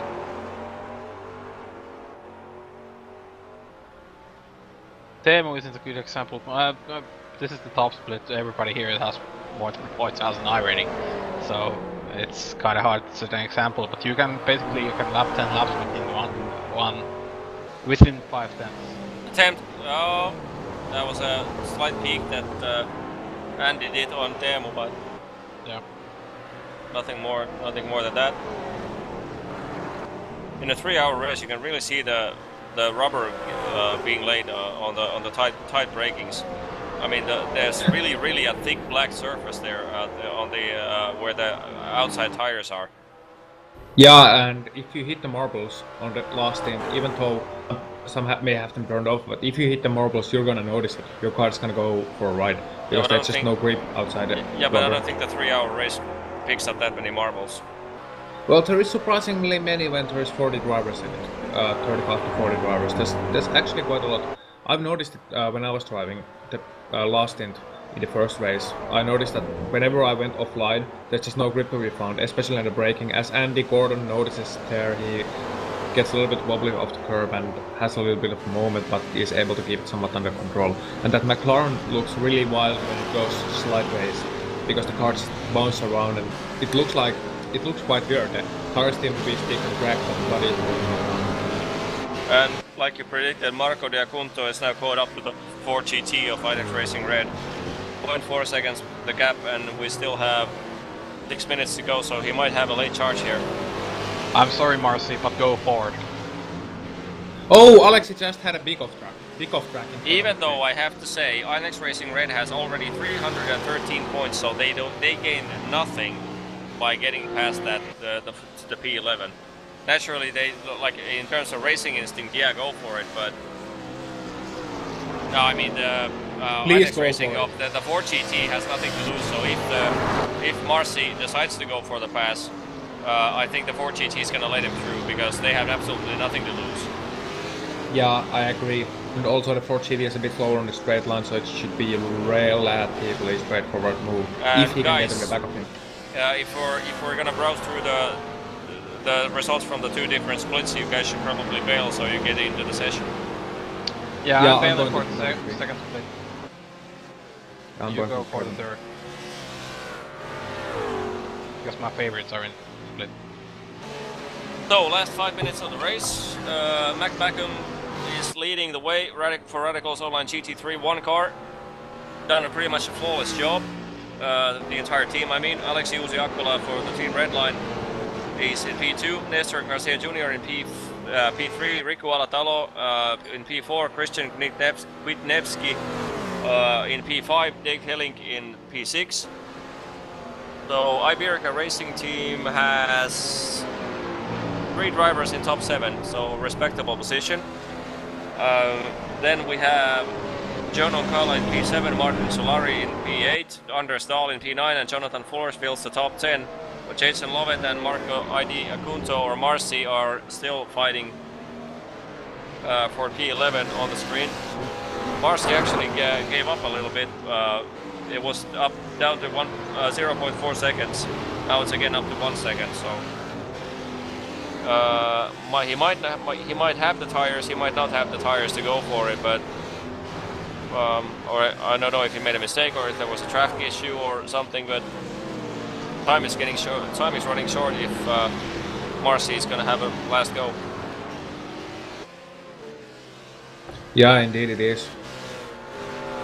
And Andy Gordon still hasn't found his way past Teemu Valkejärvi in P19, so these are the 2 real fights going on left on the track. Outside of these, pretty much nothing's happening. Yeah, I mean, I have to be honest with that. Pretty much nothing is happening. And nothing is happening also, I think, because people have been and drivers have been, I must say, over-aggressive, especially on the first stint. Many drivers, and that causes incidents, which causes drivers to go out of the race, which causes them to split apart, and then there's nothing gonna happen. So these packs are just not gonna form. Eventually, the fastest driver will find his way to the front of the pack, and then will run away, and the packs will just split. So even though Branch Hatch doesn't offer that many overtaking opportunities, it's also a track where it's not easy at all to follow another driver, especially if the driver is a bit faster. And just in the last 3 minutes underway now from this 3-hour race, I have to say my driver or my team of the race so far goes to the car currently being driven by Anders Dahl in P9, Virtual Racing Black. Started in P24 and now they are running P9. By far the highest gains in top 15. Yeah, indeed, and I touched on that on the previous broadcast. Virtual Racing Black has some pretty good drivers in there, so consistent. They're not the fastest team qualifying necessarily, but the longer the race is, the better off Virtual Racing and Virtual Racing teams are. I've just noticed that they seem to be very rarely involved in accidents, especially under their own good racecraft and good pace going on, and really consistent. So that is really a Black Dog team going into the, if they qualify, and I'm quite sure they will into the GT World Championship Grand Prix Series as well, or the GT World Championship Series rather. You wanna guess the second split leader? Mad Cow Racing? Yep. Ooh. It's the Buttercup boy. So I think last lap for Mac Backham is about to begin because we have 1 minute and 35 seconds to go, and lap time is 1:24. So if he gets into the start finish line, this is actually going to be interesting. Now he is going to be less than 1:24 when he crosses the start finish line, but is it going to be close enough so that the telemetry doesn't change it to checker flag? So it's actually very close now if this is the white flag lap. Oh, and another interesting thing to mention. In the split number 3, Gathering of Tweakers GD is leading right now with Vortex Sim Racing Red in P number 2 and Apex Racing UK in P number 3. And the drivers in here, I mean, we have some top speed drivers in here because the GOT GD car of Wim Stockmans, who was in the first split last evening, is now leading here. And we also have in P number 3 the Apex Racing UK 3 car with Graham Carroll behind the wheel. So, yeah. Must be doing some odd tactics to get in the second Yeah. and third split and win them. Yeah, I mean, it's a possibility. Something happened to Inex Racing Blue. Something just happened to Inex Racing Blue.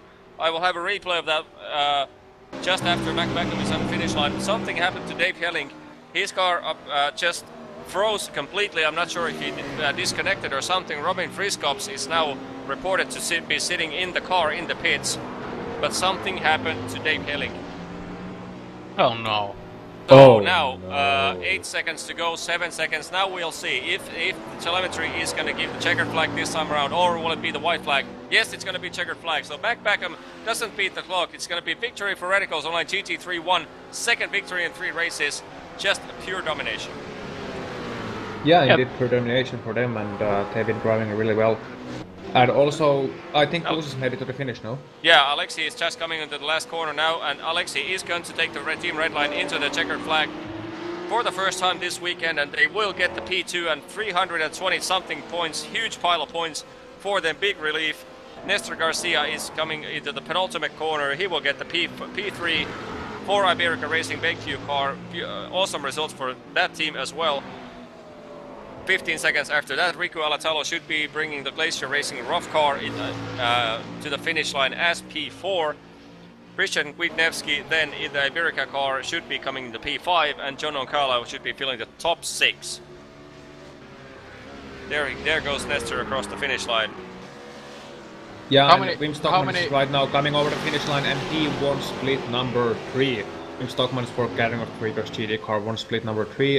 In the second place we have... How many laps did they complete? 126 here. So the top split actually was a full lap faster. Oh yeah. Yeah.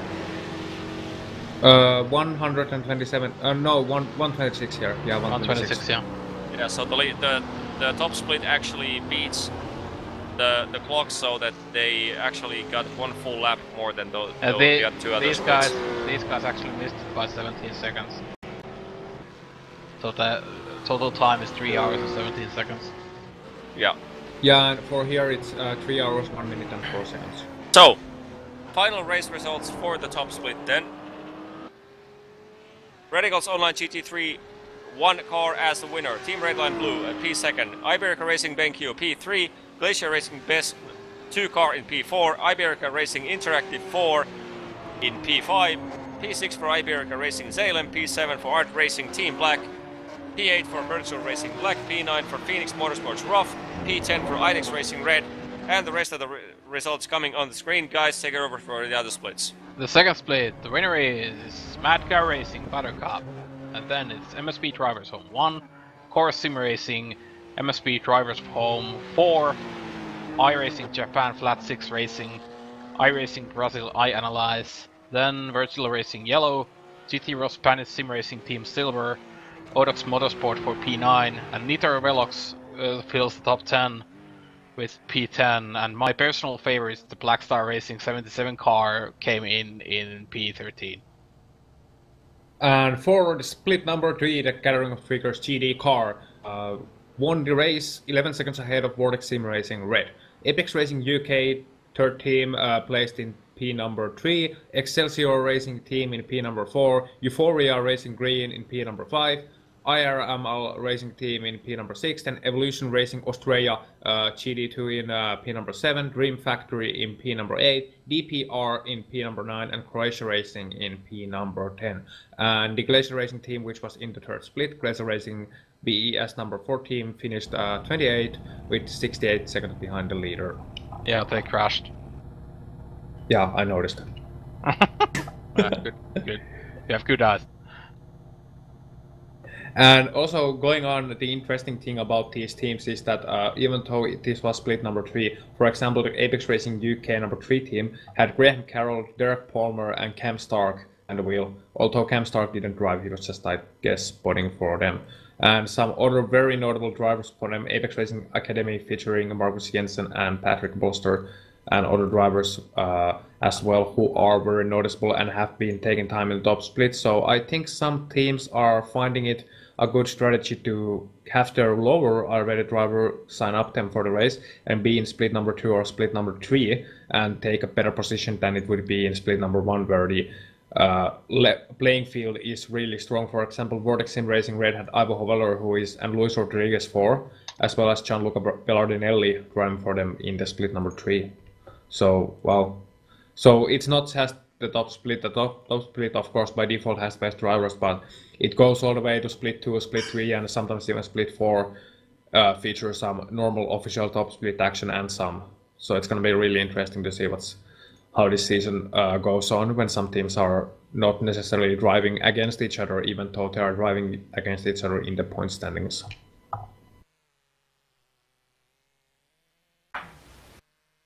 Yeah, was this actually? I think we should do what I think we should take that.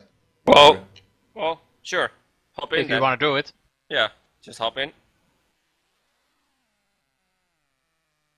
Because I don't really care. Yeah, I mean, I was just thinking it would be interesting to see. Let's do it in English. Yeah, I'm actually thinking this race was. Well, we should probably do the Portuguese. Rebelde cuda de puto. No, should we do it in German? Ernesto. We should do it in German, I think. I mean, Olli was in Germany a few days back, so a few weeks back, rather. He was drunk. Well, you still can learn German. Doesn't mean you have to be sober. Yeah, if you want to speak German, just speak Swedish with potato in your mouth. No, that's Dutch. Yeah, Dutch. Yeah. No, that's Danish. German is. Yeah, Dutch is German with the potato. Yeah. Yeah. And switch all the soft sounds to hard sounds. Yeah, shout. So in here for this special interview in this unofficial broadcast, we have Olli Pahkala of Team Red Line Blue team. Olli, first of all, congratulations for a great result. Were you scared? First, I need to say that Wurst Kartoffel for all the German viewers. That are some of my favorite. But yeah, watching Alexi driving, it was interesting. I got a few heartbeats also. Olli, what was your last incident count? I had like 7 already. Oh, so that wasn't even a close one. No, but in the end we had like 27 or so. Wow. No, not that much, but yeah, we didn't. It wasn't close. So you went to the so close. Well, if it would have been 27, then you would have been so close to the incident limit that actually one 4x collision with another car would have taken you out of the race. What is the strategy for the next race? Are you trying to finish more races and not have it on the line in the last race, or are you still going to drive so-called balls out and see what sticks? Well, our team unofficial name is Team Blue Balls, but yeah, obviously it's we perform better when we are stressed out, like we saw today. Yesterday we drove the both 2 races and DNF for the both because we didn't have that much stress. So probably the same tactic: crash few races and then try to finish the last one. So, Olli, thank you for the interview. One more thing, the branch hatch in the roof, we saw that it was a lot faster in a longer stint than the McLaren was. How is the branch hatch to drive? Was it scary, or did the tires last throughout the stint, or did you have to really conserve the tires and the fuel to make it last? Well, basically you had to, with the rough, you had to conserve the tires. That was the key for here. If you slammed full throttle into turn 1 exit, and you will burn your tires eventually and you will fail. Get like 30 incident points like we had yesterday, first race. But yeah, for the rough it was the key, but obviously BMW was faster because they had better fuel consumption. But sometimes it goes like this. Thank you, Olli Pahkala. Anything you want to say to our dear viewers, of which there are still 28 of? Thanks for this very great stream. It's great to watch 60 FPS streams on the Twitch, and yeah, thanks for Finnish Racing Association and congrats for all the Finns. I think I heard that you did pretty well with the Glacier as well. P4 was it? So congrats for that. And thanks for Fanatec and OK, obviously. Have a good one. Thank you, Olli Pahkala. And we also have, I think he's in for an interview this time, right? No, he's not. I don't want any more interviews, not especially with Riku. Man, Too bad. Here we have in the Glacier Racing number 2 car, Riku Alatalo, who finished 4th position. Riku, why did you finish P4? Seriously? Because car was bad and I had understeer. Yeah, it's my set. So that's pretty much wraps it up. Riku, what is your favorite Pokemon? Charmander. Thank you. No, it was the... he doesn't admit it. What was the pink one? I think it was I think it's Nukemon.